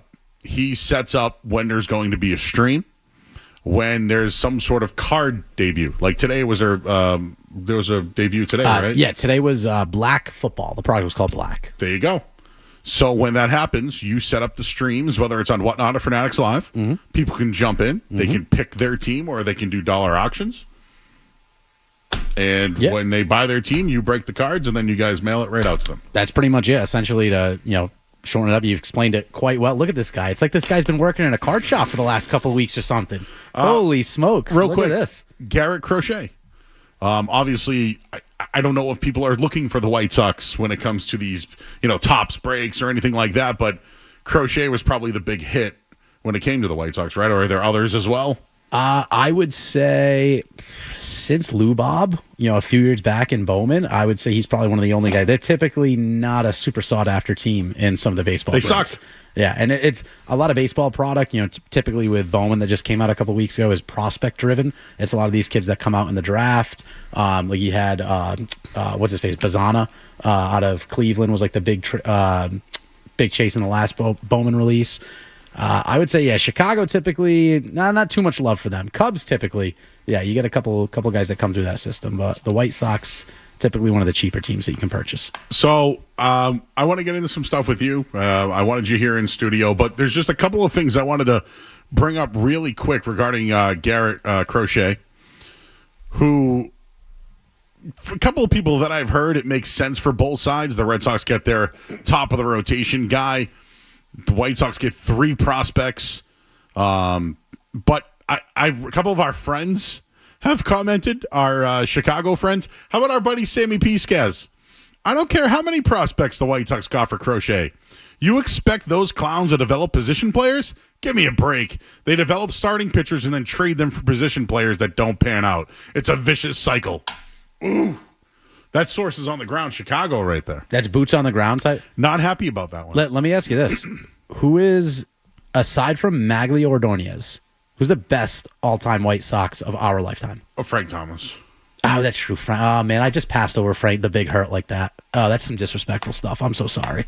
Ooh, you brought up Maglio Ordonez. Dude, Magpipes was the man. Magpipes was the man. Dude. Best White Sox player of all time. And with the Tiger. It is Frank Thomas. It's Frank Thomas. Remember Robin Ventura was on the team, got beat up by Nolan Ryan. That was cool. Man, the White Sox do suck. They traded Chris Sale the other day for, I'm sorry, 8 years ago. I was just going to say, doesn't it feel a little bit like Groundhog Day? Didn't we just do this song and dance with Chicago? The lefty, too. White Sox Dave at Barstool. Garrett Crochet is a left-handed Justin Verlander, and the Sox didn't even entertain the possibility of extending him. Broken organization with a loser owner that doesn't give a flying bleep about winning. I thought he was talking about the Red Sox. Nope, he's talking about the Chicago White Sox. We'll take a quick break. Maddy V is here. I got some questions for you. I got some answers for you. I want your opinions. We're here on 98.5 The Sports Hub until 10 o'clock tonight. I'm Joe Murray here on The Sports Hub. You're listening to Joe Murray on 98.5. You're listening to Joe Murray on 98.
All right, back here at 98.5 The Sports Hub. I'm Joe Murray. Wow, a lot going on. We're just rolling out the balls tonight. Bill Belichick to North Carolina. Red Sox making moves. We got Maddy V in studio. He's from Cardvault. Maddy's also a streamer. And I said, hey, Maddy, I'd like to have you on my show. So here you are. Here I am. So I asked you, what are your thoughts on Bill Belichick, now the head coach of the North Carolina football team? I think it's kind of a fun move. It's a little peculiar that at first it was a little odd to me that, I know you probably said you had some people calling in or messaging you guys saying that, they were befuddled that NFL teams didn't give them a look and this, and that.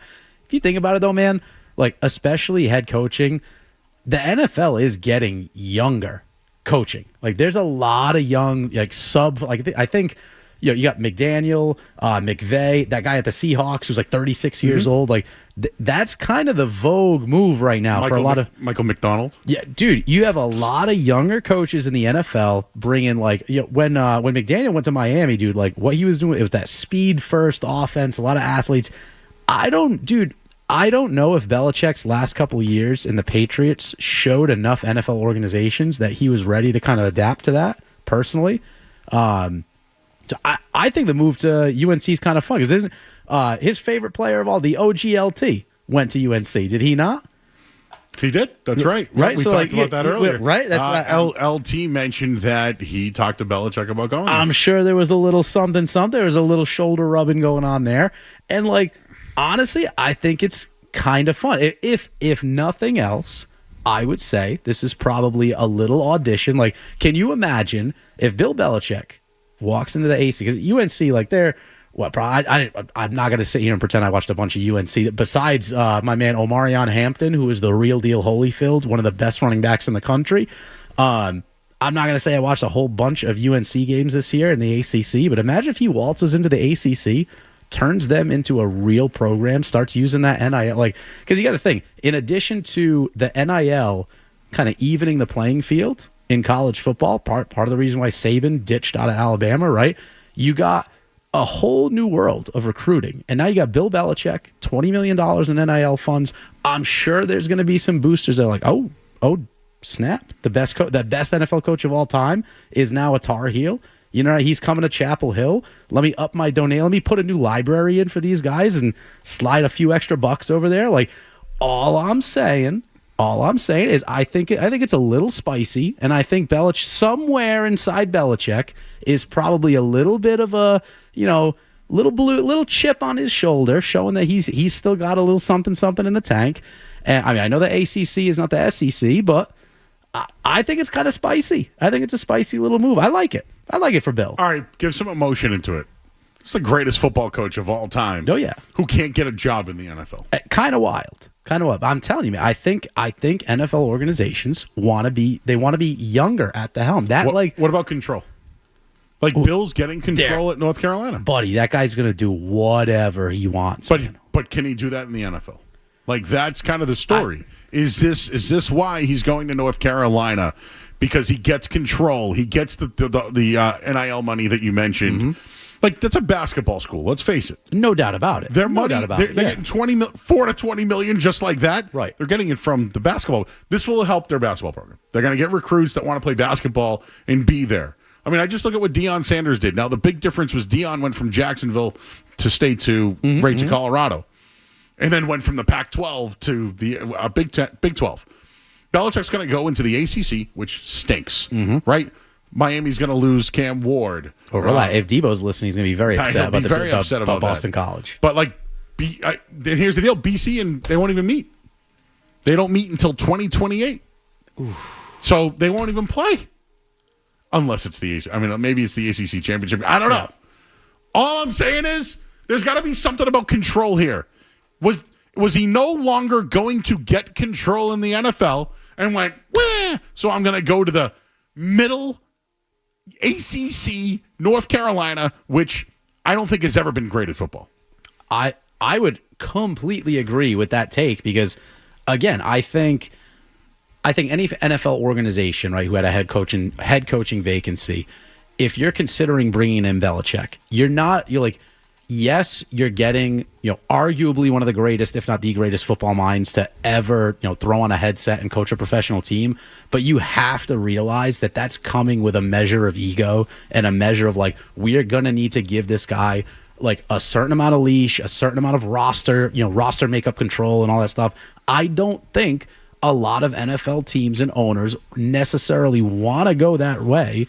I think ownership and GMs want to have a little more, you don't want to, Belichick walks into the room day one of or whenever he enters the building before training camp, dude, there is going to be an alpha dog kind of mentality. There is going to be a power struggle between your GM, between the greatest football coach of all time, between your quarterback, your star player, whatever situation it is, there's going to be some sort of jockeying for control, some sort of boat shaking, if you will. I don't know if NFL teams really wanted to take that on. Now, a school like UNC, right, who, like you said, clear-cut, historically a basketball program, not really a huge lineage of being a powerhouse football team. You bring in a guy like that, you're making a splash. You got that NIL bread now to go out and... It is the new thing, though, too. It's the wave, man. And honestly, exactly. It's adapt or die. It is adapt or die. And if to be perfectly honest, whoever facilitated this move by UNC, whoever in that athletic department, the AD, whoever it is, absolute kudos to you. I think it's a fantastic move. And if Omarion Hampton decides to stay one more, I think he's coming out this year. I think he's going to be a sure shot first round pick. That guy stays, man, under a Belichick system with whatever other weapons he can kind of bring in, hits the transfer portal, what have you. Dude, that guy's going to rush for 2,000. He's going to be the Ashton of next year, man. That guy will rush for 2,000 yards. All right. Tom Brady on Instagram. I thought you were going to say we had him on the line. I know. Well, you know a guy who knows him. No guy. Right? A couple guys. That's what I'm saying. This guy, they can call Tom Brady on a FaceTime right now if they want, these guys. Whenever they want. We just go by what we see on his stupid story on Instagram. His dad called in one time when I was screening calls. That was about as close as I've gotten. Oh, really? I was working the midday show, and yeah, Mr. Brady called in. Mr. Brady, damn rights. He called in during a Bruce Arena interview, so we had to have him wait a couple minutes. Sorry, Bruce. You interviewed a Bruce Arena, and Mr. Brady called in? Yeah, he was I forget exactly the reasoning, but he did call back, though. What was it? What can I get a little more context around that? He was upset with some reporting between Belichick and Brady or Kraft and Brady or something, and he said damn rights. And he was listening. Yeah, I'm sure I could find it. Yeah. It's got to be in the system somewhere. But he was. And what did Bruce have to say about this? Oh, he was. We wrapped up with Bruce, and then Tom Brady Sr. got the full attention. How does Bruce feel about Belichick going there? By the way, did you notice that Bruce Arena got a job recently? I did not actually. Oh, yeah. San Jose Earthquakes. He's back. He's back, man. Good old Bruce. We're never getting that story. Yeah, we talked about some stories we'll never get. Ime Udoka, we'll never get. Malcolm Butler not playing in the Super Bowl, we won't get that one either. And I'm already working on the Montgomery this year. Dude gets fired and 5 days later gets an extension. That one's just... How about Bissonnette, who's been making the rounds for his... unfortunate run-in with those Irish, I don't even know, travelers or whatever. Oh, Biz? Yeah, apparently Biz on Spit and Chicklets. I don't know if it was this week or crazy, absolutely wild. If you haven't seen that one, take a look. And good for Biz for standing up for his family restaurant that he goes to. Honestly, man, when he told him telling the story, he told it like such a hockey player too, man. Talking about, I went up to him and then this guy came in, I ate a couple, but I gave a couple. That's a hockey player. It was so, if you had to just can what a hockey player personalities is, it's that story in a nutshell right there. That's every hockey player in the existence of professional hockey. Yeah, and apparently on Chicklets, he basically said, I think I put it in Slack earlier today, but he basically said that Joe Sacco went into the season with the idea that if the team struggles for a period of time, he's going to be the head coach. So it's Biz isn't a guy to just say things. So I wonder if there was that sentiment was already around the team, around the room. Kind of wild. Yeah. That is kind of wild. It's borderline losing mentality. If you're going in and you have, a non-head coach on the staff, basically, in the back of his head, preparing to be a head coach if the time comes, aren't you already essentially moved on from the head coach at that point? Didn't that happen to Bill Belichick with Gerard Mayo? Isn't that exactly what happened? The owner went to the league and said, hey, we're going to make Gerard Mayo the head coach. We're moving on from Bill. No hiring search because they did an agreement with the league behind Bill's back. This, I've actually never heard this. Oh, come on. Oh, yeah, this is common knowledge. Yes. Yeah, so there was a buyout for Gerard Mayo this year if he wasn't back with the staff. It was $20 million. Instead, they decided to move on from Bill Belichick. Yeah. Part of the deal was Mayo would become the head coach for the New England Patriots, but it basically gave the team the opportunity to not have a hiring process. They just picked Mayo to be the coach. So, like, no one else interviewed for the Mayo job. It was basically given to Kraft to Mayo. No kidding. Yeah. Dude, that is straight up. Bro. That is the first time that tea has been spilled. Oh, yeah. To me, anyway. In my opinion, is Bill sank the ship because ownership got involved. And this is a big take of mine, and I know we're up against it a little bit. Oh, you think he got a little I think they both sabotaged each other. I think Kraft sabotaged Bill from getting another job in the NFL. So what did Bill do? He's sabotaging Robert from getting to the Hall of Fame. And guess what? They made some new rule this year that you automatically can go to the Hall of Fame now. You don't have to wait the 5 years. So how funny will it be that Bill Belichick has the job at North Carolina and will get to go to the Hall of Fame next year while Robert Kraft's team is weltering away with Gerard Mayo? That's what we call karma. Let's talk to Peter. He's in Dedham. Hey, Peter. Hey, Joe. Hey. What's up? What's up, bro? I like the pitching we got in the trade. Crochet? Looks like Chris Sale all over again. You think Chris Sale? You think he looks like him? No, he just got the talent. The Red Sox got to get pitching. They got to get stronger. Yeah. They gave up prospects. Yeah, they need to pitch him. Yeah. All right, I'll let you go, buddy. All right, I'll let you go too. Welcome. Oh, you've never experienced live phone calls before, have you? You haven't? Okay, let's take Josh. He's in Dartmouth. Hey, Josh. Hey, what's up, fellas? How you doing? Hey, I wanted to get your take on how delicious it would be if the Raiders, with Brady as a minority owner, were to get Bill Belichick to pull the old switcheroo at the last second again and bring him on as a head coach for the Raiders. I'll hang up and I'll listen. That's been discussed before. Well, it's not happening now. It's not happening now, Maddie. Yeah, no, I mean, zero shot now. What's the buyout for Belichick? And by the way, I'm seeing conflicted reports on his contract. The UNC deal? I saw 3 and $30 million. The other team said 5, so I don't know if it's 3 with 2 option years. I don't know. I would say 0% chance that he ends up with a buyout. Yeah, no, to the Raiders. Oh, yeah, specifically to See you later. 0% chance. Sorry, caller, you're a knucklehead. That days are over. But by the way, I buried the lead on this one, but Tom Brady said, "Congrats, coach. The Tar Heel way is about to become a thing." The Tar Heel way? Oh my God, Skaz! The Tar Heel way. Oh God! What did they say earlier? What was that terrible quote that we talked about earlier? And I wrote in or out. What was that? What'd you call him? Chapel Bill? Chapel Bill. Oh, that's really good. That's really good. You like that one? I like that one. I'll tell you what. I like that way more than Tampa Bay or all those goofy little nicknames that we were giving Brady. That everyone was giving Brady when he went down to Tampa.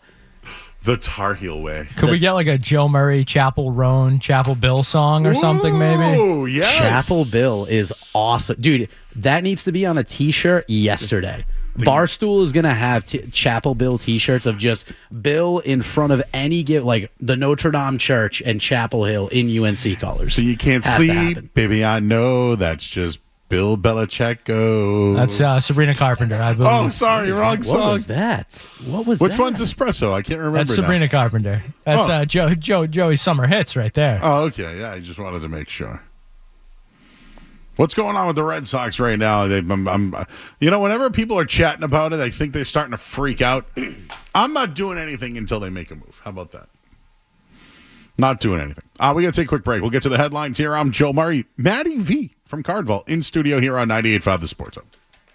Sports Hub.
We call them the Joe Murray Pre-Party. It's Felger and Maz afternoons right now. Joe Murray on the Sports Hub.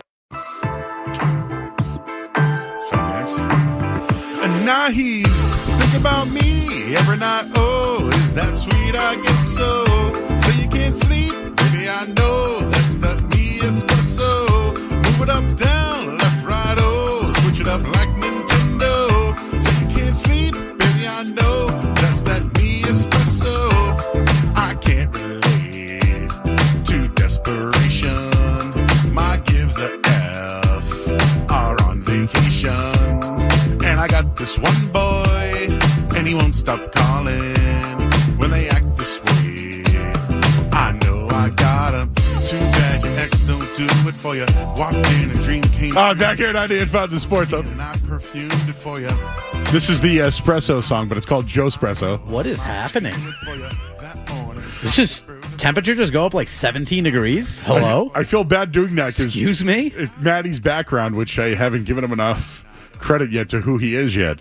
Maddie was a musician, was a DJ, or is, I don't know. Yeah, retired on that front. So you're a retired musician like and 95% retired. But yes, how I like to relate to our listeners is by music. Oh, that was food. I didn't realize that was you at first, and then very quickly, you guys hit me with no context either. Just dry, no context whatsoever. Yeah. It's awfully sensual. You should wait till we hear our Christmas special. Merry Christmas. Oh, man. Can I make a cameo for that? Sure.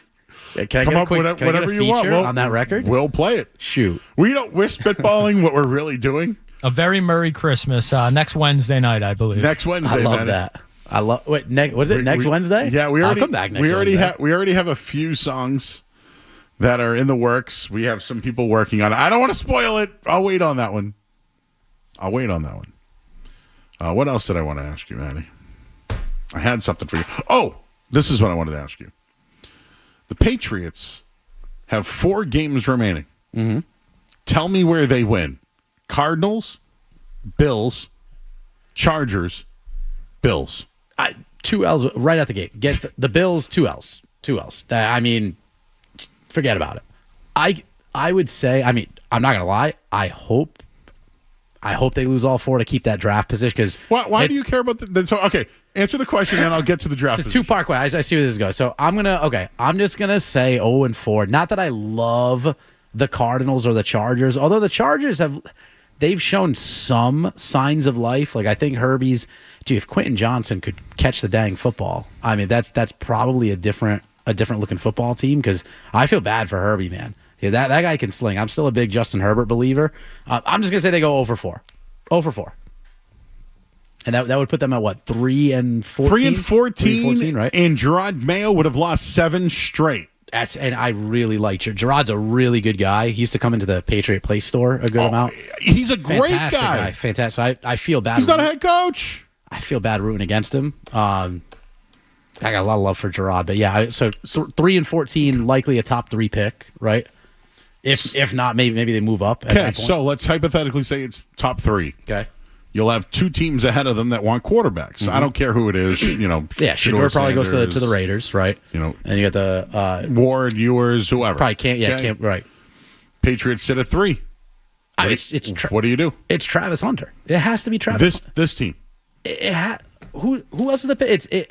Okay, so you would draft Travis Hunter and then potentially sign T. Higgins as well? Okay. I know there's like listen. I know there's like a Joe and Bill Ricca punching the air right now somewhere listening to this.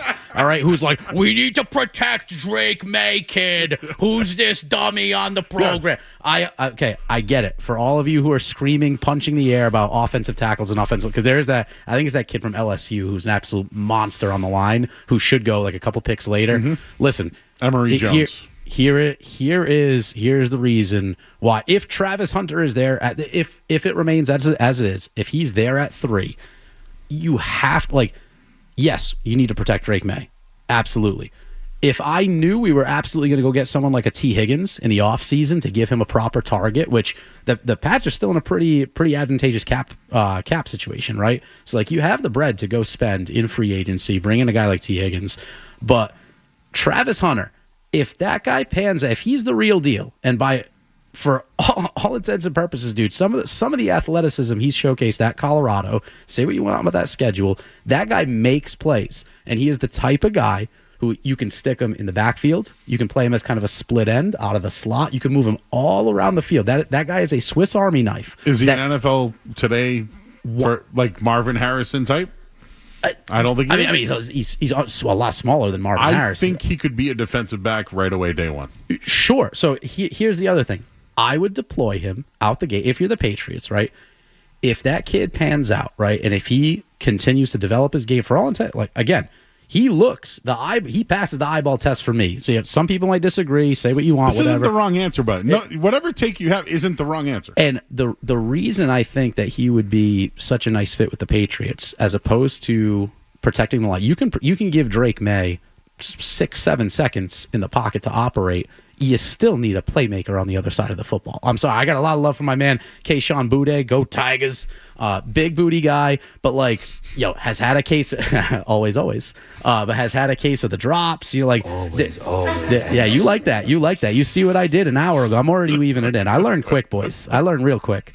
But if Travis Hunter pans out, that is now a piece where you can't bring 5-6 at Drake May knowing that his line is compromised. You have to stick someone to either spy Travis Hunter, you move him from the backfield out into the slot. You have to he is the type of player who is explosive, he's highly athletic, and when he's got the ball in his hands, you have to pay attention. Now that opens up the screen game, the quick passing game, smoke screens outside. Yeah, with what coach and what offensive coordinator? Buddy, that's not for me to figure out. That wasn't the question. You want a whole Bible verse full of answers? All right, we can dive down next week. So next week on Wednesday. You would go Hunter. I would take Travis Hunter over the line, or who's the Tetrarosa kid from Arizona or Arizona State? McMillan. Yeah.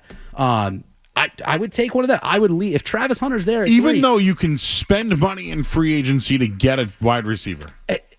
If we knew, and the only guy I would no wrong answer here. It's just a take. If I knew that they were going to because by the same token, could you not go out and spend on a proven NFL offensive lineman? They've tried that and it hasn't worked. Fair, that's fair. If I knew that there was a very, very high probability that we would land someone like a T. Higgins in the offseason, who I'm very high on T. Higgins, I think he's getting absolutely buried in Cincinnati. If I knew there was a high percentage chance that we could bring him into that offense, then yeah, I could be swayed. But as of right now, man, dude, Travis Hunter's the type of guy, worst case scenario, he flames out on offense, flip him to the secondary, man. He obviously shows he's the guy. That team right now, they need football players. They need athletes. They need guys who can be dangerous with the ball. Well, I think Hunter might attract other people because they saw him on the big stage. Maybe he's a Heisman winner. Who knows? Right. But he's walking away with the Heisman. That man is winning the Heisman Trophy. They need star power. People get on Bill Belichick about the Cam Newton thing. Cam was washed, but he was a star. Mm-hmm. They needed star power after Brady. They needed to keep that thing going. They went to the playoffs one year, and not for nothing. Again, it kind of goes back to what we were talking about earlier in the program about why Belichick never got any love for head coaching positions. The NFL right now, if you do not have dynamic weapons on the offensive side of the ball, if you don't have the ability to give someone a 40-piece, a 50-burger any given week, you are going to struggle to compete. It's an offensive-driven game. How many penalties do we see? How many DPI penalties? All these, illegal hands to the face, downfield. It is a league that is absolutely structured right now towards offensive production, and the Patriots severely lack offensive firepower. So, what's the point of giving Drake May 5-6 seconds in the pocket? If the lineman, if this kid from LSU or whoever else you take in the top 10, what's the point of giving the kid all the time in the world or a little extra time in the world if there's still no, once you throw the football, if there's no one to make a dynamic play, to go make defenders, make a guy miss, pick up a first down, what's the point? What's the point? At least you got a block too. You still have to pan out. We have seen, in my opinion, enough over the past 2 years. Travis Hunter is absolutely going in the top 5 or 6 picks in the. There's no shot that guy falls outside the top 5 or 6. Right. Why would you not bring him in and get a little something? Go get a little excitement around that team. Give me a caller. Let me put a caller in a coffin on that. Give me You know someone. what? Fine. Mike is in Beverly. Let's go, Mike. Hey, guys, I got a couple bones to pick here. The biggest bone of all is that it is a crime that Belichick did not get interviewed last year from all the NFL coaches or the NFL owners in the league. And it starts with the Krafts. And they chose to punt him out, and the rest of the league didn't hire him, and now he's being forced to go to college. He got one interview last year, and basically it seems like that's the reason he ends up in college. There's maybe 10 good NFL coaches in the league at any given time. And this guy got railroaded out of town because the Krafts are trying to save face for God knows whatever reason. And it doesn't matter if they get Travis Hunter. They're not going to be able to recruit any good free agents. Nobody wants to play in New England because the team sucks. And again, Jonathan Kraft is going to start running things, and this is just an epic disaster. Thank you. Wah. And Bill Belichick did get interviewed last year by the Falcons, Yes. did he not? Yeah. And who tainted that? The Krafts. But he got an interview. I will say, one thing I definitely do agree with that caller on is the downgrade in coaching in the NFL that's on display this year. I mean, Matt Eberflus was just an absolute poster child for that. Like, dude, imagine the gall a couple weeks ago after that, the mismanagement on fourth down with Caleb Williams took Thanksgiving, right? Took a whole quarter. Yeah, on Thanksgiving, the Thanksgiving Day game. Guy takes 90 seconds in a hurry up in field goal range to just run out the clock and only get one playoff. And Matt Eberflus on the biggest day of the year looked us in the eye after that game and said, "I thought we managed that properly." And then Are he got you fired. kidding me, buddy? Are you kidding me? Like, and then he got fired. And this is why I say don't bring Mayo back, because the Bears brought Eberflus back with the number 1 overall pick, and look what happened. What else do you need to see with Mayo? We got to hit a quick break. Maddy V's here. We got to do the musings as well. I mean, I know your drive here was interesting. I'd like to hear about that. This hour of sports that was brought to you by Valvoline and Oil Change. Enjoy quick and convenient vehicle maintenance this month. Visit NewEnglandOilChange.com. You can save 15% off your next drive to oil change at Valvoline and Oil Change. Now open in Rainham, Reading, and Braintree. I'm Joe Murray. Don't go anywhere. There's more Joe Murray. On the way on 98.5 The Sports Hub.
football team. And Garrett Crochet has come over. He's been acquired from the Red Sox, from the White Sox for 4 minor leaguers, including 2 first-round picks. Headlines, they are brought to you by Eastern Mass's leader in drain cleaning and pipelining, Drains by James. Slow drain, clog drain. You need to contact Drains by James today at drainsbyjames.com. I'm Joe Murray. Your next update in 30 minutes. Let's talk turkey, shall we? Blah, blah, blah, blah, blah. Oh, in the sports industry, that's what you say. Got your talking head right here, buddy. 98.5, the Sports Hub.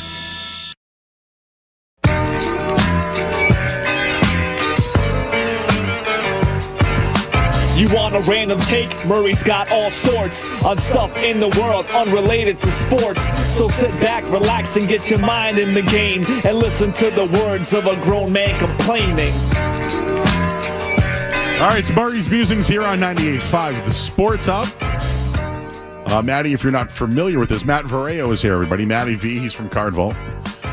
He streams all over the place. Whatnot. Fanatics Live. A little bit of this, a little bit of that. He's everywhere. But this segment's called Murray's Musings. It's just take a breather from all the sports, which we've done a couple of times tonight. But how it started one day was I was trying to get to work, and there was a 2-mile wait to get past the damn green line. And I complained about it, and then every show I had something to just... kind of like a grind my gears segment. Oh, yeah. And then I'll find a story here and there and kind of talk about it. So, your ride here was not exceptional? Oh, man, not great. Not great, dude. I've been to a lot of cities in the United States. Boston is, at least right now, man, I don't know what happened in the last, 2 years. Insufferable to drive. That's in the tunnel? That's the tunnel you were in. Bananas, dude. That's right, bananas. Right now, the Subner, the Subner, right now is flooded. Dude, you know what it is? You know what it is about driving through the city? It wouldn't make me nearly as upset as if you're going in and out of the city, between the hours of 7 a.m., 10, 11 a.m., whatever, yeah, you're asking for it. Obviously, that's, the morning commute and all that. Wow. It's when I leave, if I leave the store at 7:30 at night and I've had a long day, I stream in the morning, do, whatever kind of nonsense throughout the afternoon, meetings, et cetera, whatever. And then I leave, and I'm so excited to just get home and just decompress a little bit. And then I hit the tunnel. We call it decomposing, but keep going. Sure, decompose, decompress, tomato. Sure, I'm hip. I'm with it. That's what just gets me going, dude. Just sitting in the tunnel for 40 minutes, man. That's and you take bizarre. the train. You take the train too. Most days. What would you prefer, driving or train? 10 out of 10. Oh, it's not even close. Okay. It's the train. I grew up in the city of Boston. I never want to go on the Orange Line ever again. So I'm only on there for 3 seconds. I'm talking throw up, fights, knife fights, BO. Yeah, you name it, I've been through it all. And honestly, I can't say that. They got stuck on the Mystic River, and they didn't want to be on the train so bad they jumped into the Mystic River. Yeah, that's a little wild. That happened last year. True story. Oh, last year. The only thing I run into, and I don't know if there's anybody else on here who takes the Orange Line, I run into my guy. It's his birthday every day, and he shakes me down. Could I have a nickel for my birthday? Oh, that guy. Every day. It reminds me of the guy. Can I have a nickel for my birthday? Did you ever see 50 First Dates? Where he goes, hey, I'm Tom. Yeah. 10-second Tom. Yes. And that's that guy. It's his birthday. Honestly, dude, it's his birthday. That guy's 900 years old. It's crazy. All right. So I don't have too much to complain about, but I wanted to share this story. Most people know I have a history of working in the car business. I worked wholesale, retail. I worked for Car Gurus and a tech company as well. I know Maddy's been in the auction side of it all. Oh, yeah. So, a couple of car guys. A man purchased a Subaru Outback from a dealership in the morning. He then later called the dealership to say that he wanted to return the car. You can't return a car after you bought it. Yeah, you drive it off the lot. It's yours. It's yours. It's done. It's yours at 15% less than what you just bought it at. We call it burning gas. Once you're burning gas, dude, that thing's gonzo. Right. So there's a few stories here. Do you want the TMZ story? Do we want the Fox 25 story? There's a lot here. Okay, so the Fox 25 one definitely has some sort of spin about how the Democrats are screwing up the entire. No politics. That's for sure. No politics. For sure. Oh, no, I'm not saying I lean either way, but I'm just saying clearly Fox is going to have some kind of spin there. Give me the TMZ. It's going to lean to a side. Yeah, give me the TMZ All right, Tila Tequila version. TMZ Tila Tequila. Wow, that's a pull. You like that? You like that throwback? An angry customer took things way too far on Monday, driving his recently purchased used car straight through a dealership storefront over a refund beef. And the horrifying moment was caught on camera. So basically, this guy said, I'm going to return my car. Did he say why? Everyone at the dealership said, sorry, dude. He goes, I'm going to drive the car through the front door if you don't return my car. It's amazing. So the man, still unnamed, drives the car through the front door. He goes, come on, whoever did this, just confess. We promise we won't be mad. Yeah, we're all trying to find the guy who did this and give him a spanking. That's so good. Was his name Josh from Dartmouth? I don't know. It was. But the seething man hopped out of the car shouting, I told you, mother bleepers. Looking like he was ready to cause more mayhem. It was not a spur-of-the-moment decision. According to Sandy police, the man allegedly threatened to drive the car through the door of the dealership if they didn't refund his car. Yeah, but he found out there was mechanical issues. Okay. So my recommendation, my recommendation would be before you bought the car, put a deposit on it, bring it to your local mechanic, let him look through it. That would be my suggestion, working in the automotive business for all those years. But he drove right through it.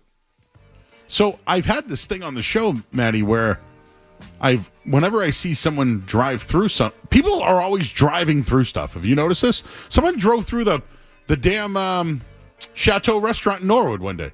Why did somebody want to drive a bus? Why did somebody want to drive a bus through the Chateau? A bus? Yes. A bus? I missed that part. A whole damn bus? But why are people driving into buildings nowadays? That's a vogue thing to do, apparently. So yesterday, I read this one. Man facing DUI charge after crashing SUV through window of a New Hampshire building. Why are people crashing into buildings? What is going on here? I don't understand it. It blows my mind. But I wanted to share that story. So has that ever happened? I had to hide a guy once in a trunk of a car because he owed people money. Dude, you have the craziest car stories, bro. Like, I was in the auto industry as well, but like before we started the whole thing with Card Vault and all that, like I've seen a few things in the auto industry. You're from where again? I'm sorry. We're gonna do this now. We're gonna do this right now. Really. No, Maddie. Where are you from, Maddie? Okay. Where do you tell people that you're from? From Providence. Okay, so the listening crowd, Matt Vareo is from Providence. Where did you grow up? I can't believe we're doing this. I can't even believe you're going to bait me like this on air in front of all of This would be amusing. Do you get it? It's amusing. This is far from amusing to me, my friend. Let me tell you. Look, callers, let me ask you something really quick hypothetically here with Joe's musings. How long do you need to live? And this for the YouTube chat as well. Anybody on YouTube who's listening, type this in the chat. I'm going to look. I'm going to audit the comments in a moment. How long do you need to live in a particular town and or city before you can claim that you are from that town or city? Now, Skaz, you are from Rainham, right? You live... Rainham, baby. You live not in Rainham anymore. Yeah, I live nearby, but yes, not in Rainham anymore. But I'd say I'm always going to be from Rainham. Okay. Oh, boy, he's one of those. So Maddie's from where? Oh, where did you grow up? I grew up in Westport, Massachusetts, but I have lived in Providence for 12 years now. I think, yeah, I doubled it. It's been a decade. I have lived in Providence, a decade plus. Yeah, so that's where you live. So where do you say he's from? Oh my God, Westport, I guess. He's from Westport. Yeah. Why can I not say? Like, if someone walks into the studio right now and they're like, "Oh, hey, Maddie, how's it going? You rip cards, very nice. Where you from?" I'm saying, "I'm from Providence." Why can I not say that? Why is that so? What's the chat saying? I need. There's got to be some non-maniac out there who's going to take my side on this. This is a wild argument. By that, Scad, this is the third time publicly I have had this discussion with Joe. So Joe knew what he was doing. Of 100%. I'm trolling 100%. Matty hardcore right This now. is Joe's amusings because it's quite amusing to him to see me get all riled. This man knows how to spin me up like this. It bothers him. I don't know why. I don't know why. That's the The why? chat did say 10 years. Some people said 15. They mentioned your entire childhood. People don't like when I say Rainham for some reason. Rainham. It's Rainham. Prince Humperdinck. Someone that grew up there. Rainham. It's just a wet ham. It's That's a wet it. swine. Rainham. You're looking at it. I think Yeah. not, sir. Prince I think not, Humperdinck sir. says he's from North Providence but lives many other places. See, okay, so here's my Like argument. Ryan in Malden grew up in Everett but moved to Malden when he was 5. But like, okay, if we're going to go off of your criteria, Scad, like this wild otherworldly criteria where you can not claim a place that you've lived for an extended period of time. So if I live in Providence for another 30 years, right, until I'm in my 60s, okay, and I've now done 40 plus years in the 401 in the city of Providence, I can't say I'm not from Providence. You're gonna tell me I'm not from Providence? Like, listen, and the craziest thing about this, I like Providence. Providence, nice city, good. Like, I'm not some diehard like beating the drum for Providence. One of those. It's more so the fact that I hate the fact that it's such a trivial argument that winds me up like this, and that everyone thinks I'm wrong. I can't. I have a complex around this argument. The phone lines are Joe, Hit me, Joe. Where's Mike Felger from? Mike Felger is from Milwaukee, Wisconsin. Where is Fred Toucher from? He is from Detroit. Where is Rob Hardy-Poole from? Detroit. They've been in Boston for how long? 20 years, 20, probably? 30 years. They're from somewhere else. Yes. Huh. Mike Felger. You're talking transplants, though, man. See, there has to be an order of operations. What is the order of operations? Everybody? Okay, because obviously, if you're from more than one state border away, yeah, that's like because Felger, they say like, all right, from Wisconsin. How many years did he live in Wisconsin? He probably his whole childhood. He's lived here. I've talked to him about this. He's lived here longer than he lived in Wisconsin, but he reps being from Wisconsin. But that's isn't it about where you're from? But here, hang on. But he's choosing to rep Wisconsin, right? Could he not at this point? Whatever. Felge's been with us 20 years, probably something like that. Mm-hmm. But you're telling me he couldn't rep if he goes on vacation in Europe and someone's like, oh, where are you from? He can't say I'm from Boston. He can't rep Boston at some point. Like, where's the threshold? Let's table this. I see people lines up on the phone lines for this one. We have people in our chat. This is. I didn't realize. I never planned. This was a hot button topic. I want you to know. You didn't plan this? You didn't have this all canned up, ready to go. Right. Maddie, were you in on this too, Skaz? I'm with my you. man who let me in. Was he in this? That Joe knew exactly what he was doing. He knew what he was doing. Yeah. This is so opposite of amusing to me. I would recommend if anybody's ever. I do hang out with Maddie on Fridays. This isn't a. You can plug it. This isn't an infomercial, okay? Plug it, baby. It's not an infomercial. But this isn't the first time Maddie and I have done this on a stream. So if you want to hang out with Maddie on Fridays, you can hang out with us. Hey, you can just come see me at Cardinals. That's true. Just go right in there. Any given day. I heard you from Providence. Oh, okay. I was told to take caller. What do we got here? 1, 2, 3, 4, 5. On the Volkswagen Dealers Expert Hotline, Matt McCarthy is in the car. Hello, Matt. Yeah, here's the thing. Providence is one of those places where you have to actually be from Providence to say you're from Providence. It's just one of those. I don't care if you live there 15 years, you're not actually from there. That's one of those places. We got to establish that criteria. There are just those types of places, guys, where that applies, and Providence is one of them. Matt, you're from where? Okay, so this is where it gets interesting. Here we go. All right? I am from Carver, Massachusetts. That is where I spent half of my childhood. I also spent the other half of my childhood in a very different place called Winchester, Massachusetts. Now, what do you have to be like to say you're from Winchester? You see, again, like different type of place. You're right? from Carver. When people ask me where you're from, I say Carver. Right, because like Joe, let's be honest, I'm not from Winchester, even though I was, but I'm not. Correct. I don't. Wait a minute. This is great, Matt. Thank you. You have validated everything, Matt. The same thing applies. Every individual places have different criteria. I spent 5 years of my childhood in Winchester. My grandparents grew up there. I can tell you everything about it. I'm not from there. You know? So Matt, I'm from there. Let me ask you this, buddy. Okay. So I've got a decade plus in Providence, right? I'm 30. I just turned 34 years old, right? I got a decade plus there. If I stay in the same home I'm in Providence until I'm 70 years old, and I straight up put almost 50 years in the 401 area code right off of 10th Street, you're telling me I can't, as a 7-year-old decrepit man still ripping sports cards, I can't rep Providence at that point? I think we'll take it under consideration. Oh, it'll go to the board? We'll go to the board on that because you're Providence adjacent, so I think we can kind of allow that eventually, but like good behavior type of thing. You know what I mean? Matt, great job today with filling in for Mass. Anytime, guys. Hey, did you meet my buddy Kevin? You're keeping me on the road. Did you meet my buddy Kevin? What'd you say? Did you meet Kevin, who runs Kings? He's my buddy. I did. Tremendous. Great spot. Can't recommend it enough for everybody. It was awesome. Did you eat? I did. It was tremendous. It was awesome. That pizza, so good. Thank you, Matt. Appreciate you. Thank you. Okay. Should we take more, or do you want to? Buddy, I'll argue till midnight. We'll break. On this All right, topic. let's Holy break. smokes! Hold on the line. This is an interesting conversation. We'll get back to Belichick and the Red Sox and all that stuff. When someone asks you, where are you from? I'm fired up. I'm fired up.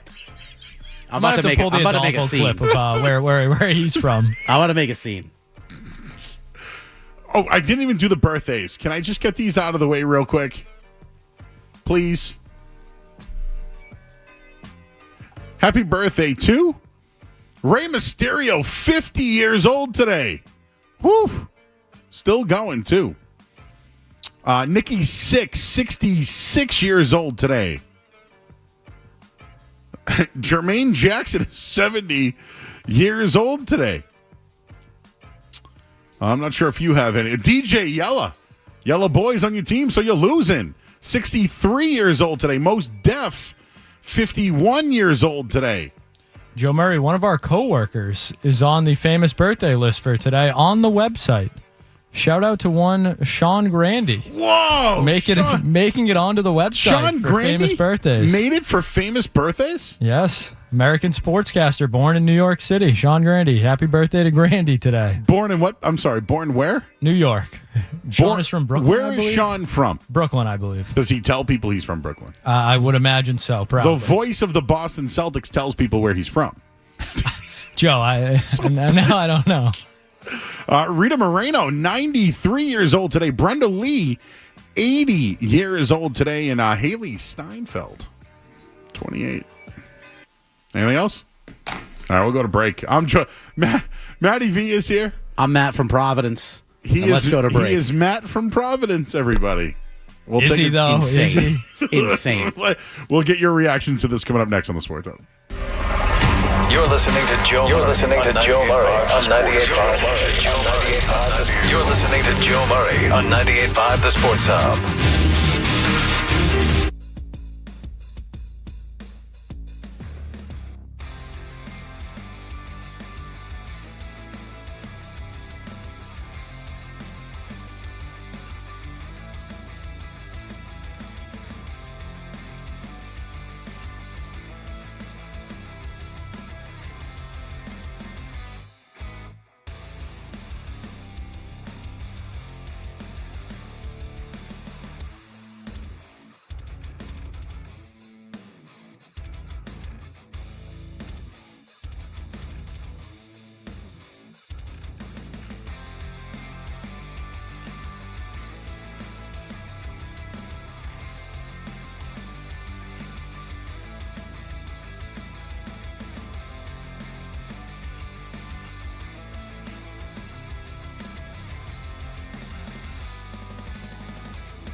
We're just taking a breather.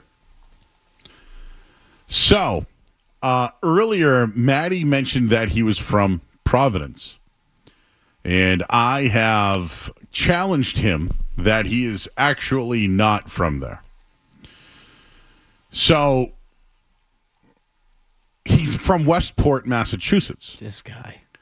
But he'll tell you that he's from Providence. So, you don't have to, no disclaimers. I just want to know if he's in the right or not. So let's go to some phone calls here. I just think we need to provide the proper context here. Do you think I've left out some context? I am searching for the threshold of how long one needs to reside in a particular city or town. Yes, I think that's more fair. I think so too. I think we need an answer. What's the threshold?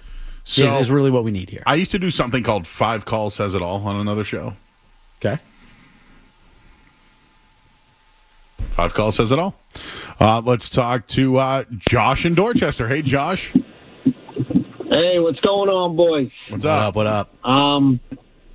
So my reason on this is he's definitely not from Providence.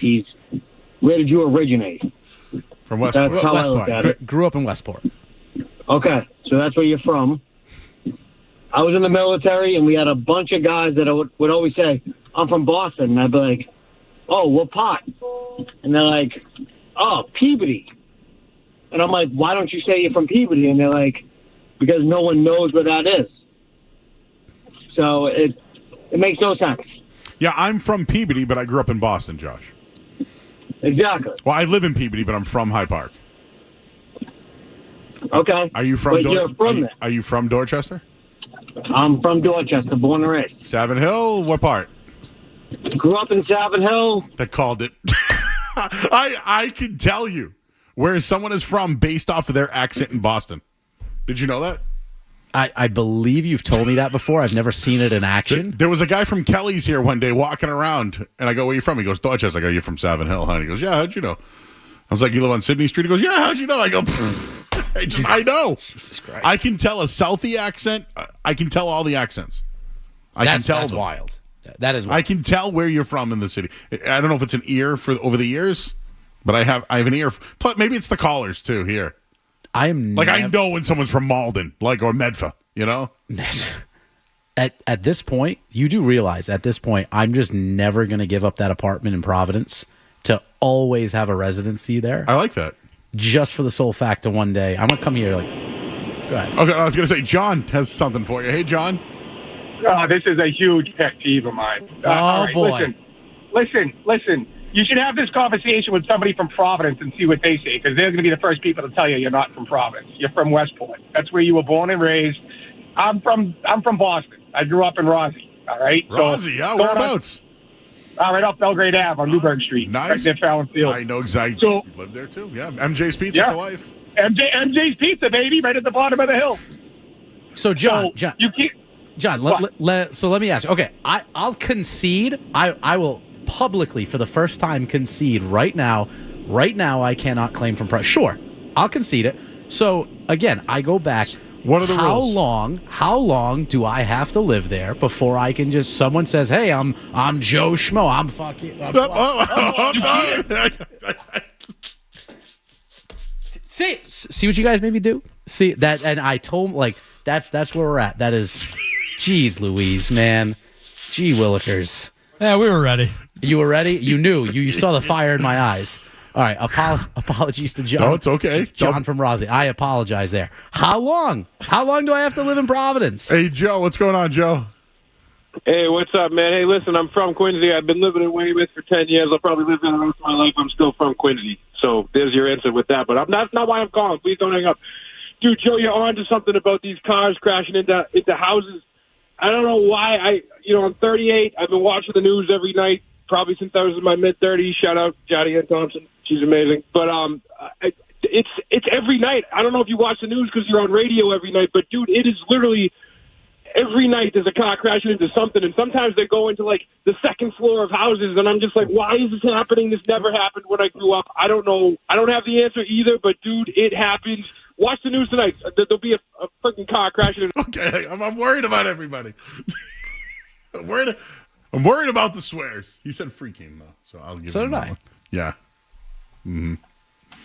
So the debate is, because I don't think there's a debate, but is there an actual time where you're no longer from that area? I just want the number. 10 years, 15 years, 20 years, 25 years. Just give me a number. Brian is in Florida. Hey, Brian. Hey, Joe, how you doing? Good. All right, so this is a little twisted and convoluted, so stay with me. You might want to get one of those boards out like Charlie has, and It's Always Sunny. I'll take Keep some track notes. of it. But so I was born in West Palm Beach, okay? My father's from Natick, all right? My mother's from West Palm. I was back and forth basically my whole life, but for the first 4 years of my life, I lived in Marblehead, okay? And then we moved back down here. And then, like I said, every summer we go up there, whatever. I played hockey at Northeastern in college, okay? And my nickname, this is where I want to get to, is my nickname is Boston Brian. That's what everybody calls me. So what's the status of the nickname? Is that even fitting, or what do you think about that? Obviously, I'm a Bruins, Pats, Sox fan, everything else. I'm just trying to figure out, like, is there a judgment on that? Like, can I even go by that, or am I like just kind of claiming false territory? People call you Boston Brian, but you were born in Florida. Yes, but I would spend half my life basically back and forth going there, there. Can we get those people to call in and defend my take? Well, how long have you lived in Florida? Well, those people won't listen. What's that? How long have you been in Florida? Oh, I've been here my whole life, but I spent summers up there. How I long lived down here. So how long did you live here? Well, every summer I live up there, and then so you're like Leonardo DiCaprio in The Departed. You live down like the South Shore, but on the weekends you'd hang out with the kids in Southie. And you'd claim you're from Southie, but really you're just a South Shore kid. Okay, what about this? What if you spend the first 4 or 5 years of your life as a child, but then move when you're 5, grow up in a certain area, and then you like? Do you know what I would do? What'd you do? I would just tell them where we moved to and just leave it at that. And that's where I claim. It's wild how frustrated I get at this argument, by the way. It makes me upset how angry I get over such a trivial argument. I will stand firm. Einbein, how are you? Hey, Joe. First off, I got a shout out to the Twitch YouTube fam. They're my guys and girls. So I don't really have much to say about this because I was born in Berlin, Germany. I'm an Army brat, so I'm not from anywhere. Well, this is he not from Germany? Are you from Germany? Because you No, I lived there 13 months, and then we moved back to the States, and I lived in Germany 2 other times. So but I'm not from there. You were born in Germany, but grew up in blank. Everywhere. Grew up in. I lived in Westwood twice. Went to school in 4th grade, 2 years of high school. I lived in Illinois, Oklahoma, California, Virginia, Maryland. I can't keep up. My man's from planet Earth. Einbein, planet Earth. Let me introduce you, Maddie, to a caller named Stretch. Hello, Stretch. Oh, boy. Hey, what's going on, Joe? How are you? What's up, bro? Oh, this is a regular. Yo, it's been a long time, Joe. It's been a long time. Shouldn't have left you. I've been out the city, every time I leave the city like Drake, and you start acting there wild. you go. Good one. Good one. But, yo, I want to comment on what you're saying. I was born in New York, and we still got a bet about the Jets and the Patriots this year, but, I was born in New York, and I've been living up here for about 20 years. After 10 years, I've been known as officially a Bostonian. 10 years. So, 20 years. He said 20 years. So where are you from originally again?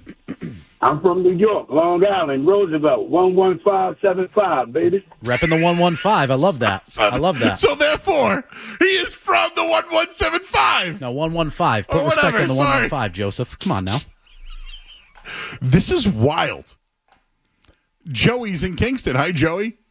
Hey, how you doing, gentlemen? Good, man. Long time. How you doing, Joe? I'm good, man. How you so, doing? so forgive me. I'm driving out in this awful, god-awful weather, so it's kind of tough to hear you. So I love this topic. Matt McCarthy called in a little while ago. So he lives in my neck of the woods. To me, he'll always be from Carver. Did you know his father is a living legend in this area? He taught Latin, a dead language, to a bunch of people at Silver Lake. Guess where his dad's from?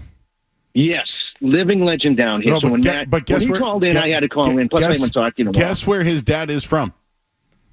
So let me say this, Joe. Hyde Park. Yes, you're a Hyde Park guy. Yes. I'm a Is it Quincy Hyde guy. Pride? So Right. listen, Hyde Pride. my wife always tells me when we're on vacation, and the second I open my mouth, people say you're from Boston, and she says I always say I live in Kingston, but I'm from Quincy. So I don't know what that means. Hey, Joe, can I ask a couple questions? Yes. Okay. That song you sang earlier, that rap song, I don't know what it is, but it's a cool song, the original one. Espresso? But you singing it's pretty cool, too. Oh, Espresso is the name of the song. And Maddy V. Joe Espresso. Maddy V? Matt. Yes, sir. Okay. I don't collect cards, but I have a Roger Clemens card I got for my birthday like 35 years ago. Rookie card. Okay. What's that worth? Is it the 86 tops or 85 tops, correct? Okay, all right. Hey, a couple of beers. Joey, go to Card Yeah. Vault. It's at the Garden, or you can go up to the one up in Patriot Place or Foxwoods if you're there. They have Okay. 3 locations. Go see Matty. He's usually in Boston, though. Yeah, Awesome. Come to the store, brother. Call ahead. Great talking to you, brothers. All right, buddy. See ya. Should we continue the debate or no? This guy says we should break. I think we should back away from. You know what Matty can do though? He can break some cards. One I or two think packs. we should break some cards coming Couple up. packs. Let's do it. What do you All right, got? We'll do that next here on 98.5 The Sports Hub. Sports Hub headlines. Bill Belichick, officially a member of the North Carolina coaching staff, the head coach.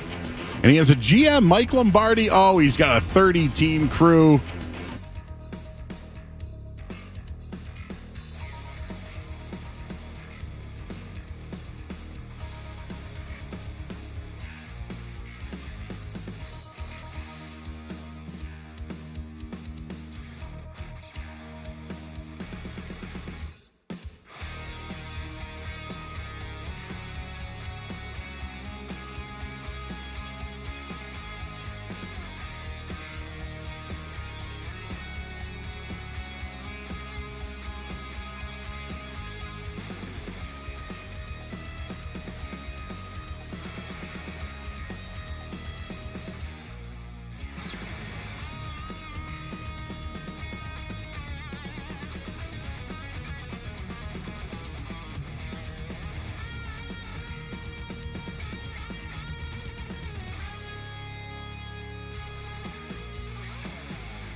card shop. I shouldn't even call it a card shop. It is a destination for anyone that's interested in the hobby, whether it's trading cards, getting cards graded, getting some of your old stuff looked at to potentially sell. You guys have great memorabilia there as well. And the coolest thing about them is not only their crew, but when there is a release. So people want to be the first to get it. I know everyone's big on Mosaic right now, which came out recently. Prism, as you mentioned, is coming out shortly. F1 just came out. WNBA Selects were big. So there are these big releases, and people want to be the first to get them. Because if you get that one of one or whatever, well, you get a premium for some of the hits that come out of the product. Yes. Quick plug for the store as well, guys. For all you guys listening, we do have 3 locations. One is over at TD Garden, right to the right of the escalators as you're walking into or out of North Station. We have one down at Patriot Place, right next door to Gillette Stadium, inside Patriot Place. You can probably drive a golf ball up against the stadium doors from there. And then we have one location down at Foxwoods Resort Casino down in Connecticut. So would love to have any of you guys come visit at any one of our 3 retail locations, or check us out online at thecardvault.com, or check us out on the live streams. And there's a Causeway Card Show coming January 11th. On the 11th. Got some fun guests lined up for that, too. We just announced former WWE superstar Sean Waldman, a.k.a. X-Pac. Too sweet. I have his Hasbro wrestling figure, and it is worth $500. And if you have it still in the box, all wrapped up, OG packaging, it's all worth stuff. like $2,000 to $3,000. No kidding. Imagine if you had that and then out of got the it wrapping. signed. Yeah. So loose, it's about 150. It could be like 150 to 300 depending on condition. Wild. Yeah, I collect all the old wrestlings. Yeah. The old stuff. So if you follow us on YouTube, Maddie's going to do a card break. So actually, what he's going to do is rip cards, not a card break. So he is going to rip. What are these? Optic? Yeah. These are optic packs. Do I have to do anything with the phone here? Or is it? You should. No, it should be good to go. Facing down. So these are some packs that we sent over. Oh, sticking here. Some packs that we sent over to Joe from one of the live streams he was in. So this is a product called Optic Football. So it's it's a staple product. Comes out every year. These are 2023. So this is going to be the Anthony Richardson, CJ Stroud rookie class. As one would expect, quarterbacks kind of drive the football market. So we're really looking for quarterbacks. Your position players and other skill position players do sell well also.